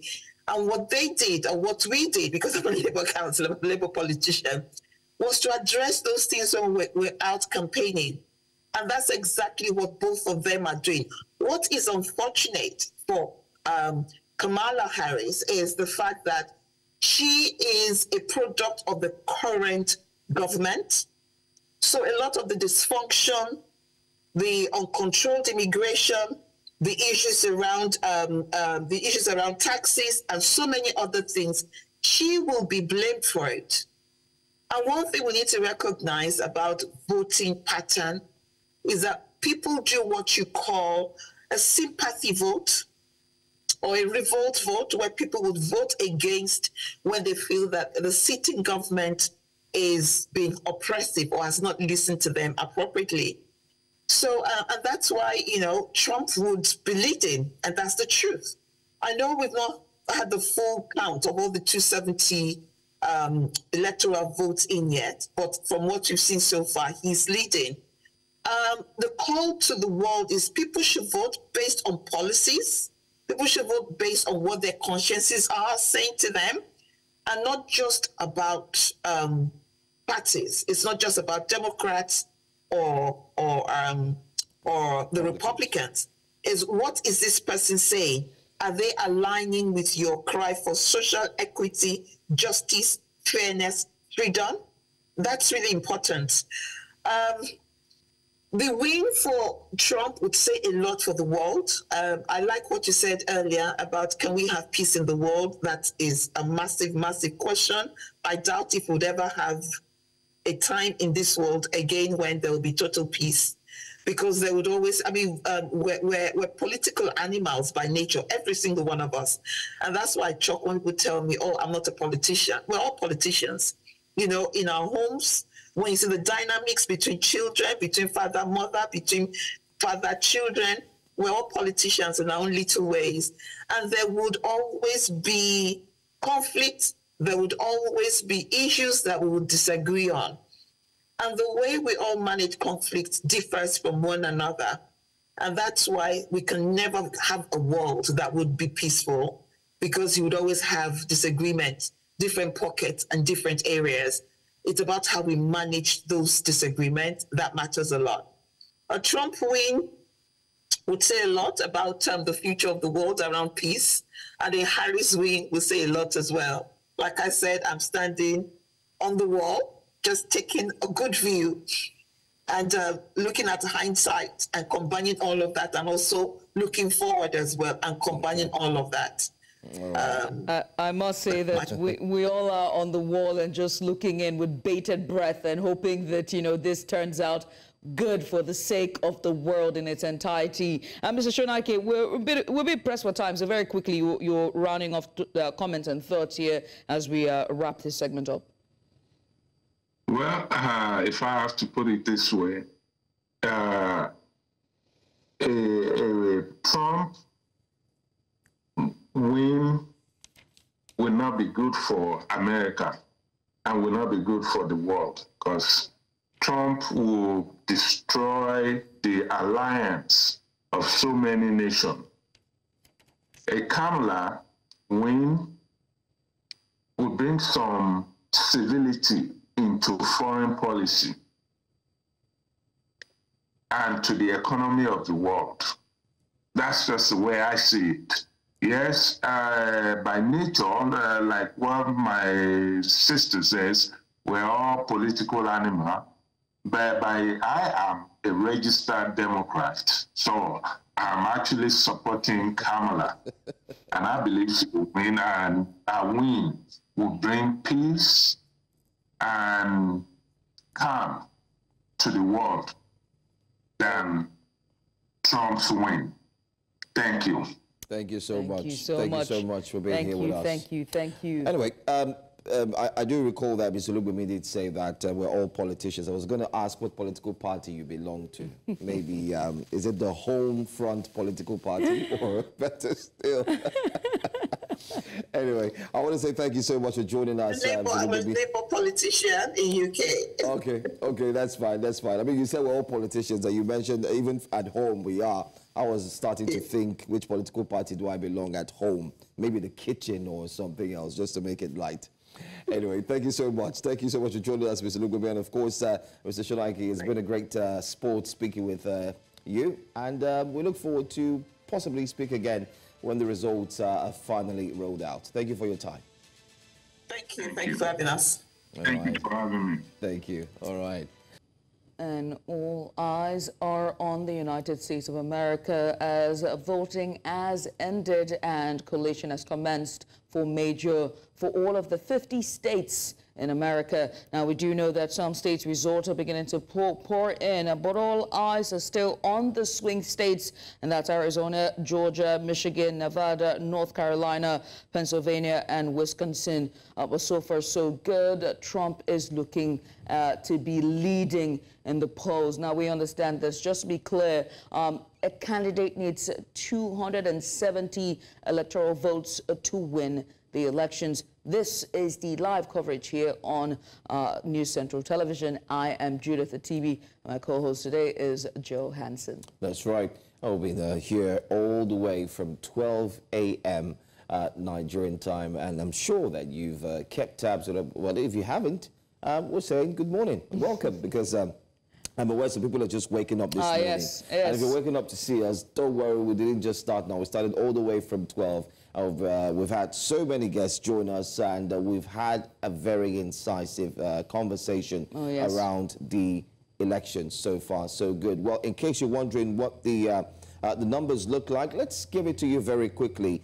Currently, it's Harris with 209, and Trump still maintains 230, just as Judith has said. They need the magical 270. Yes, that's what you need to actually see this one through. But Harris is 209 so far, so good. Trump, 230. 7 more states or so to go, counting and ensure that the numbers would be further added to these ones. And then we'll see who will stand out, especially looking forward to the Electoral College.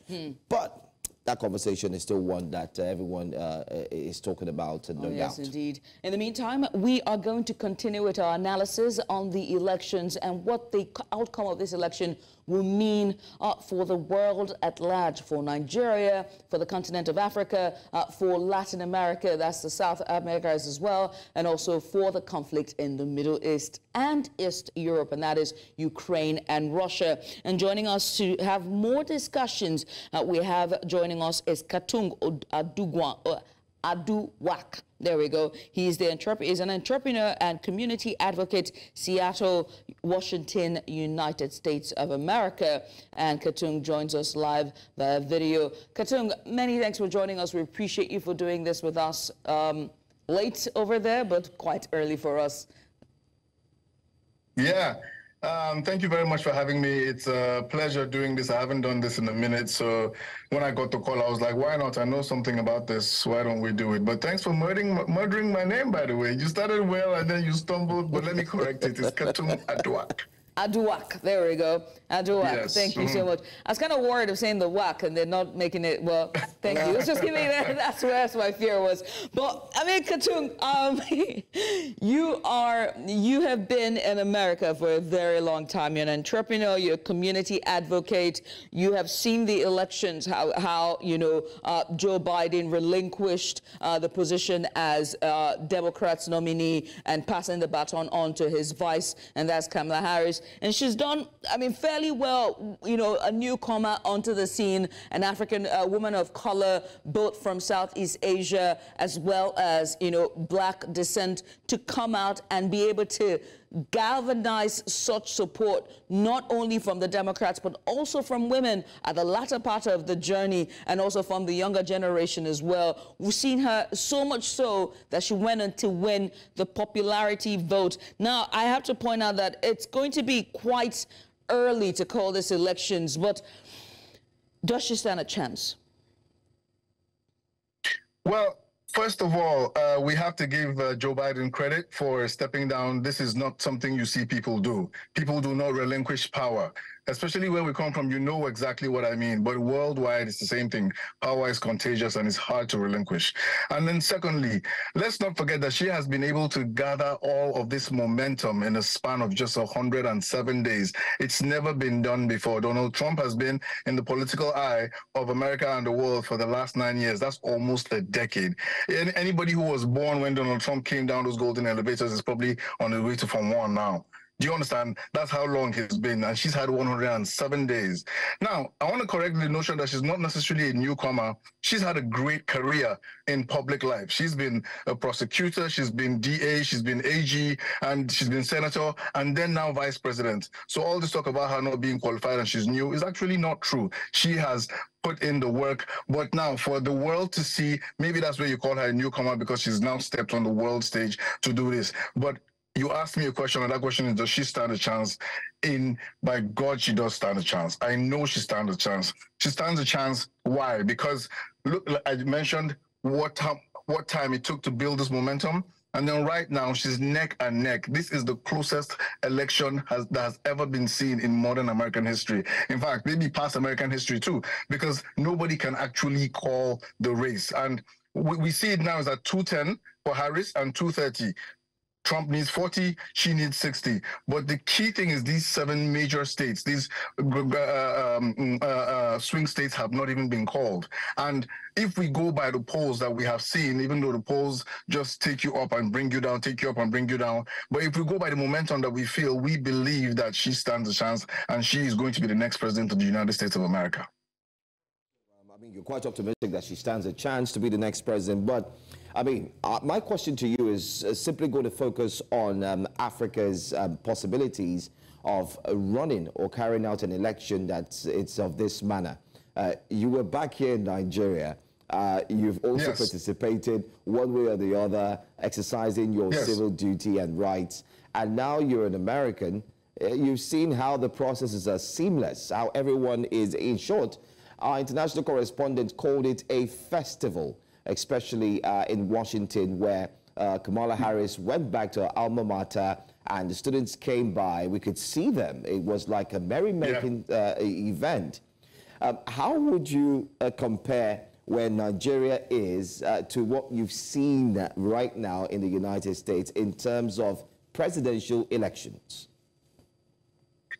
Well, I will say if Nigeria wants to conduct a clean and fair presidential election, they should call the people who organized Big Brother to run the election for them. Because sadly, what we've seen is, you know, hype, and then the regular things still happen. However, I believe that there's hope for Nigeria, but I do not know how ready we are. If, for instance, we still do not have social security, we don't know how many people we have in our country, we cannot identify the number of people we have in our country, how do we track anything? How do we measure anything? How do we solve problems when we do not know the number of people we have, where they are, and how to meet them? You know, so there is quite a gap. You know, it's good that we are trying to practice systems that say, okay, we're going to speak for the people. What are the people really being spoken for? And the people that are speaking for the people, who is it showing on that something is being done? You know, so I don't think you brought me here to now talk about Nigerian politics. However, I believe that with young people that are trying to step up the game, that are going into politics like BanKW and the rest of them, it just takes one to spread it to 10, 10 spread it to another 100. It becomes contagious. And one day we will get there. But you know what? We're not there yet. Very sad situation, though. Katung, you are a community advocate, right? And in community advocating, that means you have to also canvass as well and, you know, speak to people on the ground. I would like for you to talk about, you know, one of the tools that was used in this election cycle to galvanize early voting, right, which was door-to-door canvassing. I was watching an analysis where the Democrats were saying that, you know, they had to get volunteers who were going door to door and knocking as high as 2,000 doors within an hour and a half, just trying to talk to people to come out and vote. Now, when you juxtapose that to the turnout at the elections on election day, do you see a disparity, or did it aid in the numbers and the results collation at the end that we're seeing now? So I would say one thing. I learned that he who controls the air wins the war. I learned that when I went to military school. But within American politics, the ground game is the winner. He who controls the ground will win the game. The Trump campaign outsourced their ground game to Elon Musk. What does he know about the ground game? You cannot use money to buy votes. That only happens in Nigeria and in Africa, where you can use money to buy votes. But here, somebody's going to take that money and still go and vote whatever they wish to vote. You know, so they have not done a good job at their ground game. For instance, canvassers are canvassing remotely. If you pin their phones to where they're supposed to be, knocking on doors, they are 100 miles away doing it digitally. You cannot canvass digitally. You win the ground game. And that is why you are seeing more people move over from the Republican Party in secret. People don't know that this is actually happening, but it is actually happening. People are putting post-its in women's bathrooms saying, you know what, if you vote, nobody's going to know. Many people did not know that their votes were actually secret, their ballots were secret. So knocking on doors, doing this inner city community work to get people riled up, keep them informed, keep them inspired, and letting them know of their rights, letting them know of their policies. If you ask about Donald Trump's policies now, nobody can actually recite these things. But the Harris people, they went with information, with details, telling you we'll give you $6,000 tax credit for your child. You can buy a crib. You can do whatever to start up raising your child. You know, I'm going to give you $25,000 as a first-time home buyer. These are things that affect people all day, every day, and they know the expenses in America right now. People are talking about inflation. Joe Biden didn't cause inflation. The world has gone through inflation because of a recession that the pandemic that everybody is coming out of. But look at the economy. Look at everything. Everything is up. The world is calling America, the economy, for people to actually look up to right now. What has won them this thing? I'm speaking that she has won because I know she's going to win, is this ground game, is this big tent, is pulling everybody in, is saying together we are better, and saying that, you know what, we are done with this division. When you are divided, you cannot win. You look weak. We need to come together as a people, America, Africa, everybody, which is the message she's sending out. Let's hold hands and win. And how do you do that? You talk to people face to face. You knock on their doors. You get them to know that I know your problem. I hear you. I see you. How do we solve this? We're not going to solve everything, but we can start with a step. That is what you do. You knock on doors. Katung, I have to ask. I know you don't want to talk about the Nigerian politics, but hey, we're Nigerians. Come on now. I mean, partly you are Nigerian. What would it take for us to get to that point where volunteers are going door to door, canvassing for votes for their contestant or for their candidate, and it would be violence-free, and people can agree to disagree for the sake of the nation? I don't know if I have the answer to that question, to be very honest. However, I will say the people are hungry. Whose door are they going to go and knock on? You know, the more they work, the less they earn, the less their money can spread. So everybody's just looking out for self right now. Everybody is in a desperate situation and they are in self-conservation mode. Nobody's ready to look out for anybody. Anybody who wants to look out for anybody right now within the Nigerian system is just doing it because there's something they're going to get for it. There's no selflessness anymore. And it's hard for there to be. I'm not here to do motivational speaker. I'm just talking based on how I've seen things. You know, it's hard for people to get up and look out for each other when they don't have anything for themselves. And then the message of commonality of affliction has been taken away from them. If only they saw that they had more in common than what they have. If they only saw that they had more in common, you know, as a people than the people that are ruling them, they will not get up and fight for themselves. So there's been division, there's been, I don't know. I don't know how we're going to get there, to be honest. But I think that the young people who are standing up and trying to speak and trying to get the information and the education out there are probably going to break through and then galvanize the people to get up and fight for themselves. All right. Anyway, you've talked about being a community advocate and having gone round to ensure that the elections would also be highly impacted on. But I'd like us to look at the reproductive rights, especially for Kamala Harris. This right is very key, especially looking at both sides of the divide. Our guest who joined earlier on had talked about the possibilities of this right helping her to gather more points. On the other hand, many have said no on standing on morality and you know, the threat to babies who might be killed, religious beliefs, you name them. So what's your take on that, especially looking at the reproductive rights? So I believe that anybody's fundamental right is non-negotiable. They have slapped morality on the issue of reproductive rights as though reproductive health is only about having sex and having abortions. There are people that are dying because of miscarriages. There are people that know that the baby is not viable, the doctors have told them, and they're going to carry a dead baby, and then they will get infected. That is what reproductive health is about. It's not just one thing. You cannot just slap morality on reproductive health, and this morality is slapped on by men who know nothing about a woman's body. Women go through different changes. Women go through changes where when they are young, they start to bleed. It's confusing. They start to have babies. The body changes. They go to menopause. The body changes. Something a man can never understand. And then it is men that sit down there and talk about morality. Let us know, who are we fooling? If we even know the history of banning of reproductive health was back in the day when the GOP needed Catholics on their side to win an election. Then they slammed it on it. When people know the history of it, you see that these people do not care. They do not care what happens about reproductive rights. It is just a political ploy. It is a talking point. It is something to drive to win votes. This, however, on Kamala's side, is things that are really happening. Things are really happening. People are dying.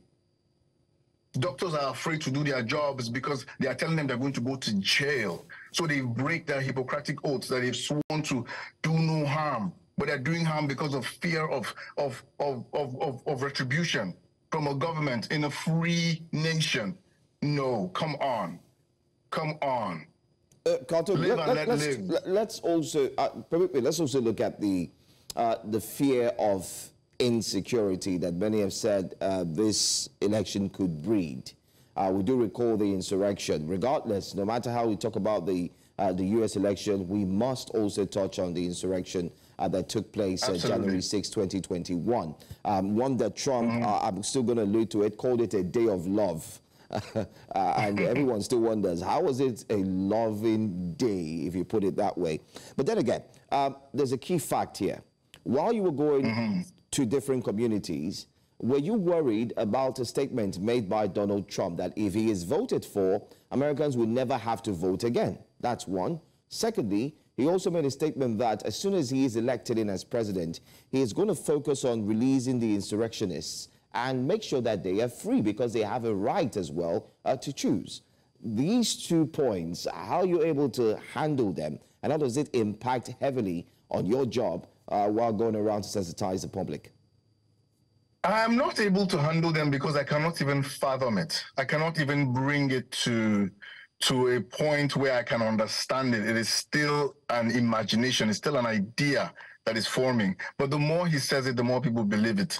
You know, first of all, releasing the insurrectionists, who he is calling the people who just came to show him love. It's, I don't know what to say. Well, I'm trying to look for a way to put it so that people can understand. If anybody in your compound or in your organization does that kind of stuff in your organization, will they still have a job? Not at all. Not at all. Yeah. So we're talking about the greatest office in the land, the greatest office in the world, the strongest office in the world. You want to give it to somebody who is a dictator. We have lived in dictatorship. We remember when we used to talk about Abacha, all the military heads of states. It is the same thing this man is proposing to do, to fire all people that are bureaucrats and bring in loyalists, to release the insurrectionists, to be a dictator on day one, to turn the military against the media. Bruh. What are we talking about here? Even in our country, we cannot even say these kind of things and get away with them. Talk more of America, which is supposed to be the land of the free, the home of the brave, the dream that everybody's aspiring to. Where then is the freedom? This is going backwards. This is a reversal of fortunes in more ways than you can begin to imagine. So you cannot let that kind of person who is unhinged, unstable, who cannot hold a full conversation. Bro, the business that I do right now is dealing with seniors. And why do we call them seniors? Why do they need help? It's because they have slowed down. The faculties have slowed down. It is just science. Joe Biden got hit hard because of his age, and suddenly it is okay with Trump. The standards are too high. The standards are too, they're too far apart. This man is not fit. If my grandfather acted that way, we would make sure we get him help. This man is not the person who I want to raise my child in the country with. We know what it means to live in a place where it's dictatorship. I did not leave to come and chase something else just to go back into it. No. If people only understood that these things he's saying are not just words, if they live it, they will understand. We've lived in military juntas. We've lived where militaries, the military were the guys on the road with the guns, with armored tanks. Right. Can you imagine? In America? I strongly believe that the thing about the free world is that they're oftentimes, or first world, they're oftentimes insulated with their realities, that they don't understand what they bring upon themselves in their quest for their bigoted views, you know, or a more white supremacist world that they want to see. They oftentimes forget, or they've never lived it, they don't understand it, they've never experienced it, and because of that, they don't know what they call. I don't know if you understand what I'm saying. Just for the sake of our viewers. I understand. Just for the sake of our viewers, you can't give what you don't have, you know. So that's why the media controls the narrative of what they consume, what they listen to, and how they live. You know, so it's the Hollywood propaganda, whatever you call it. It's controlled. There are some people who have never heard Kamala Harris speak before. They only feed on what Trump and Fox tells them. That is exactly how it works. So you cannot necessarily blame them because they don't even know. If they knew, maybe you would now wonder, why are you thinking this way? But they don't know. You know, so that's why the job of people like me is to make sure that if I meet you, if you don't know, let me try to tell you. I'm really glad you're saying this because it takes me to my next question about disinformation and misinformation during this election cycle. Now, the last 2 cycles that Donald has ran on, it's been disinformation, misinformation, rampant.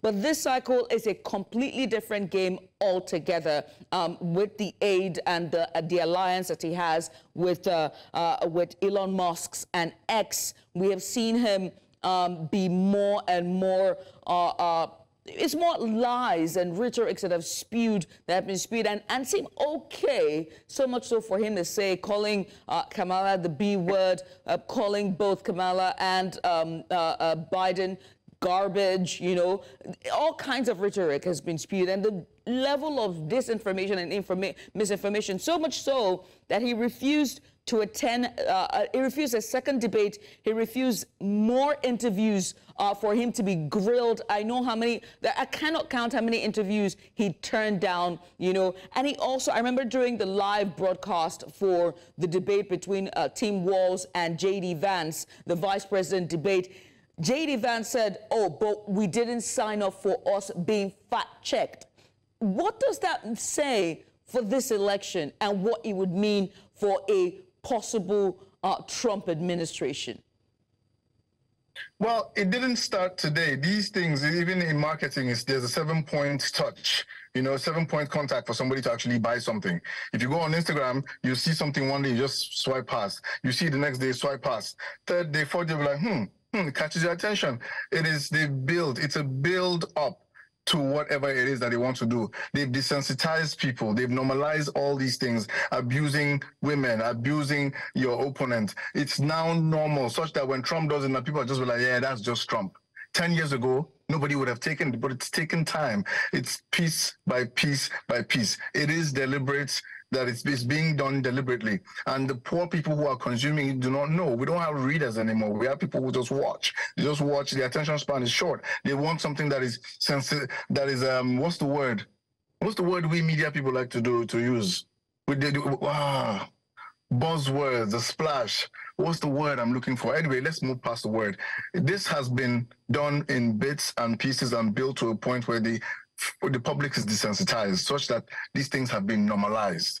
Do you get? And then now they have Elon Musk, who owns X, which helps this machinery to continue, because Donald Trump on his own cannot do it. The machinery continues. Now, Elon Musk is doing this for his own selfish reasons, because they want to be able to control the president. They want to be able to say, well, we want to put you there. They want to garner favor. They want to hold all the contracts at the risk of every other person in the world. So all of this is to just tell people more that these people do not care about you. They do not care about what you're talking about at dinner. They do not care about what is in your pocket. They only care to control. And so this is what they are doing with information. Information is how you win. Is how Hitler won. Is how is what propaganda is. It's why information is so high. The ratings have to be up. That's why. Sorry to call out paid media, but paid media has to spew a narrative to build a followership, to maintain ratings and to maintain to earn money. That's how you control folks. Right. I mean, this is the most important. Yeah, I must say, and let me just put this out there before I pass the baton on to Joe, that I'm very curious to see what the fallout would be between Trump and Musk, because there's one thing for certain: Trump doesn't have friends. You know, he's a fair weather friend. We've seen him so many times. Every ally and every partnership he's had, he always falls out with a person when he's benefited what he wants and gain, and they become useless to him. And you see all of them now turn their back and be like, oh, he's not a good guy. We've seen this with all his elections. All of the spokesperson, everyone who was in his cabinet during 2016 have come out against him. Why? Because he also didn't hold off his own end of the bargain. So I'm very, very curious to see what the falling out between Musk and Trump will be. And oh my goodness, I don't think X will be enough to contain that fight. To be honest, if you ask me, I would say to just be on to the next one. Because of how many times he's done it, people are very used to it already. You know, so that's the desensitization I'm talking about. The more times you do something, the more times you normalize it. So now everybody doesn't expect much of a friendship to last. You know, the guys who have stuck with him are the ones who know how to take abuse. I don't know if Elon knows how to take abuse. Oh, yeah. You know, the Mitch McConnells have taken all the abuse, but they're still there. Ted Cruz, they've taken all the abuse, but they're still there. They've kissed the ring and they're going to stay. You know, but right now he needs Elon because Elon has the money. Elon has the machinery. He needs Elon. The moment he doesn't need it anymore, he will spit him away like a bad habit and keep him moving. Right. So I don't even think it's going to be that big of a splash to make the rounds for a little bit, and then wait, because Musk is also some very touchy guy. I mean, we've seen how he can be very touchy as well, and he has this platform to, go night and day, and and again, he has the money to match Trump's money as well. So it's just two elephants that will most likely be fighting each other, and who knows, he might just start to meet his enemies with his ex and then fight against Trump. It's going to be interesting. I beg to differ. I just cannot wait. It will be very interesting. Anyway, we are here waiting for these results. Right now, Kamala is leading. Kamala is not leading, but there's something called the red mirage. And what usually happens with these elections, because of how result tabulation is formatted, the red states usually bring in their results a lot earlier.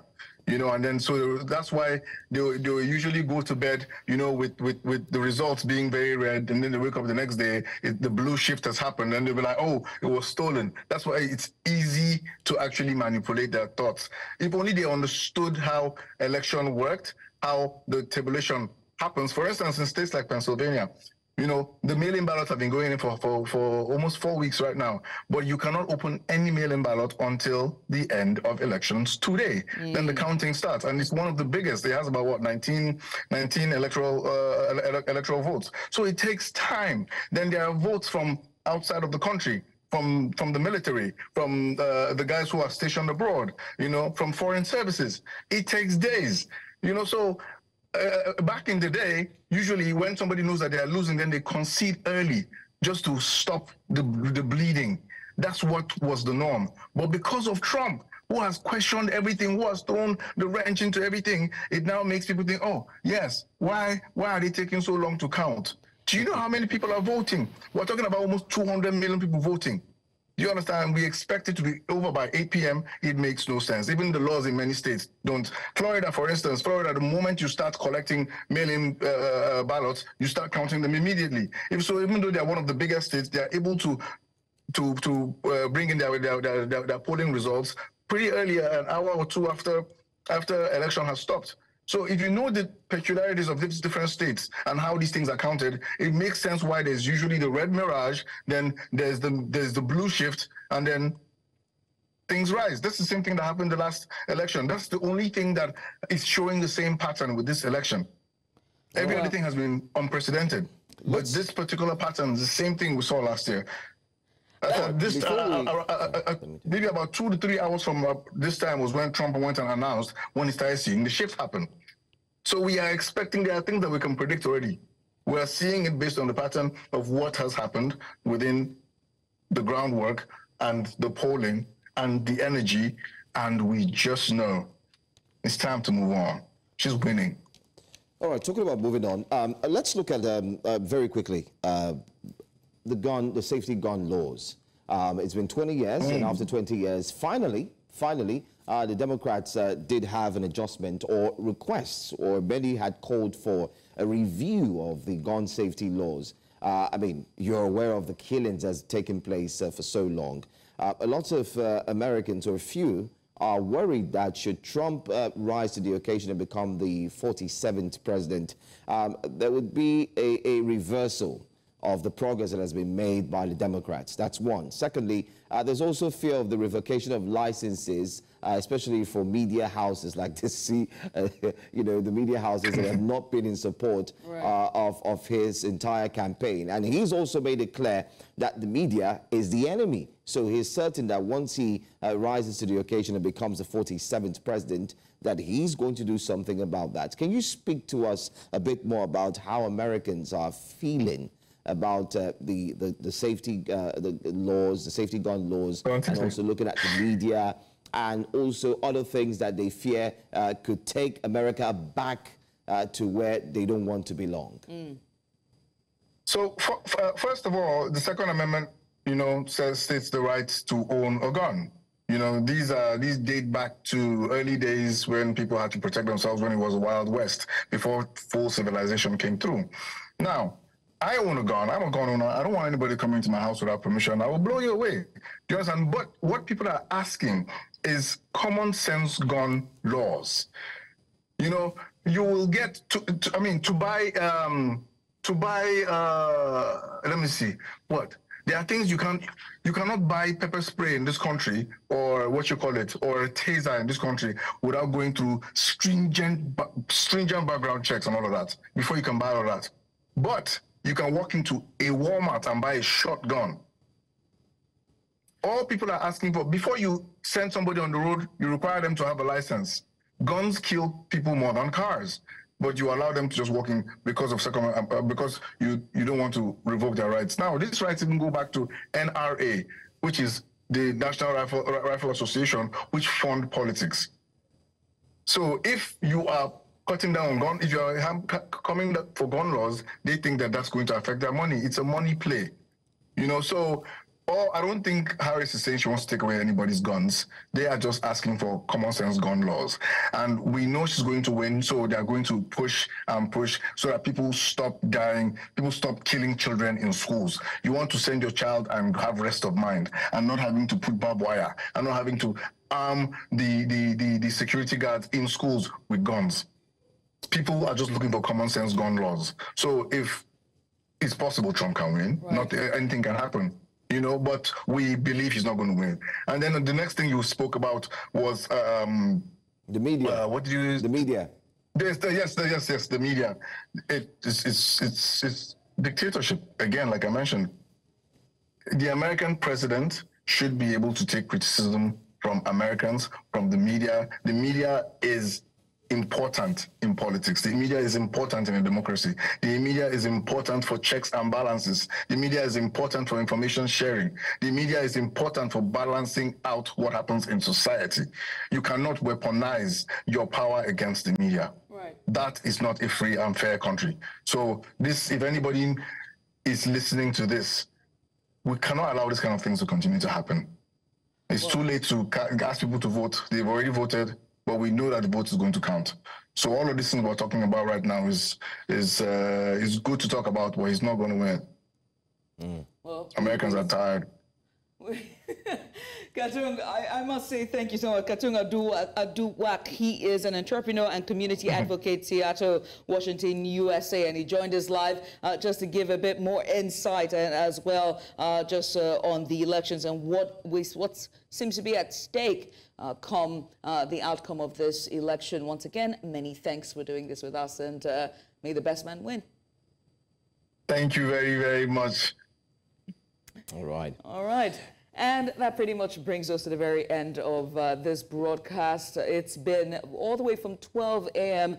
Down to just about now, just giving you the latest in-depth analysis, just also as well as pollstars giving us more insight on the red states and the blue states and what these numbers will mean for the outcome and the winner of the elections. Now, again, as everyone said, it is too early to call who the winners are, because normally what you see is the red red states first start to put out the numbers before the blue states come. And so far, so good. It has all been as predicted. The blue states are remaining as blue states, and the red states are remaining as red states. We wait to see what the swing states will bring in the course of the next couple of hours and most likely day. And that's Arizona, Georgia, Michigan, Nevada, North Carolina, Pennsylvania, and Wisconsin. We also understand that Alaska has not started collating their results, as well as Nevada. And we definitely will bring you updates as well from Washington, D.C. Our international correspondent, Afia Hagen, has been on the ground covering and canvassing as many as possible to bring us as much information as possible. And we also understand that Kamala Harris's viewing party, just to follow the results, is in her alma mater, and that is Harvard University, and we saw her there, and hopefully would bring you more visuals and update from the university as more results begin to sway in. Well, Joe, it's been 7 hours almost. Yep, it's been 7 hours, and we're done. Stay here on Breakfast Central, which comes up next. I'm Joe Hanson. Good morning. Good morning.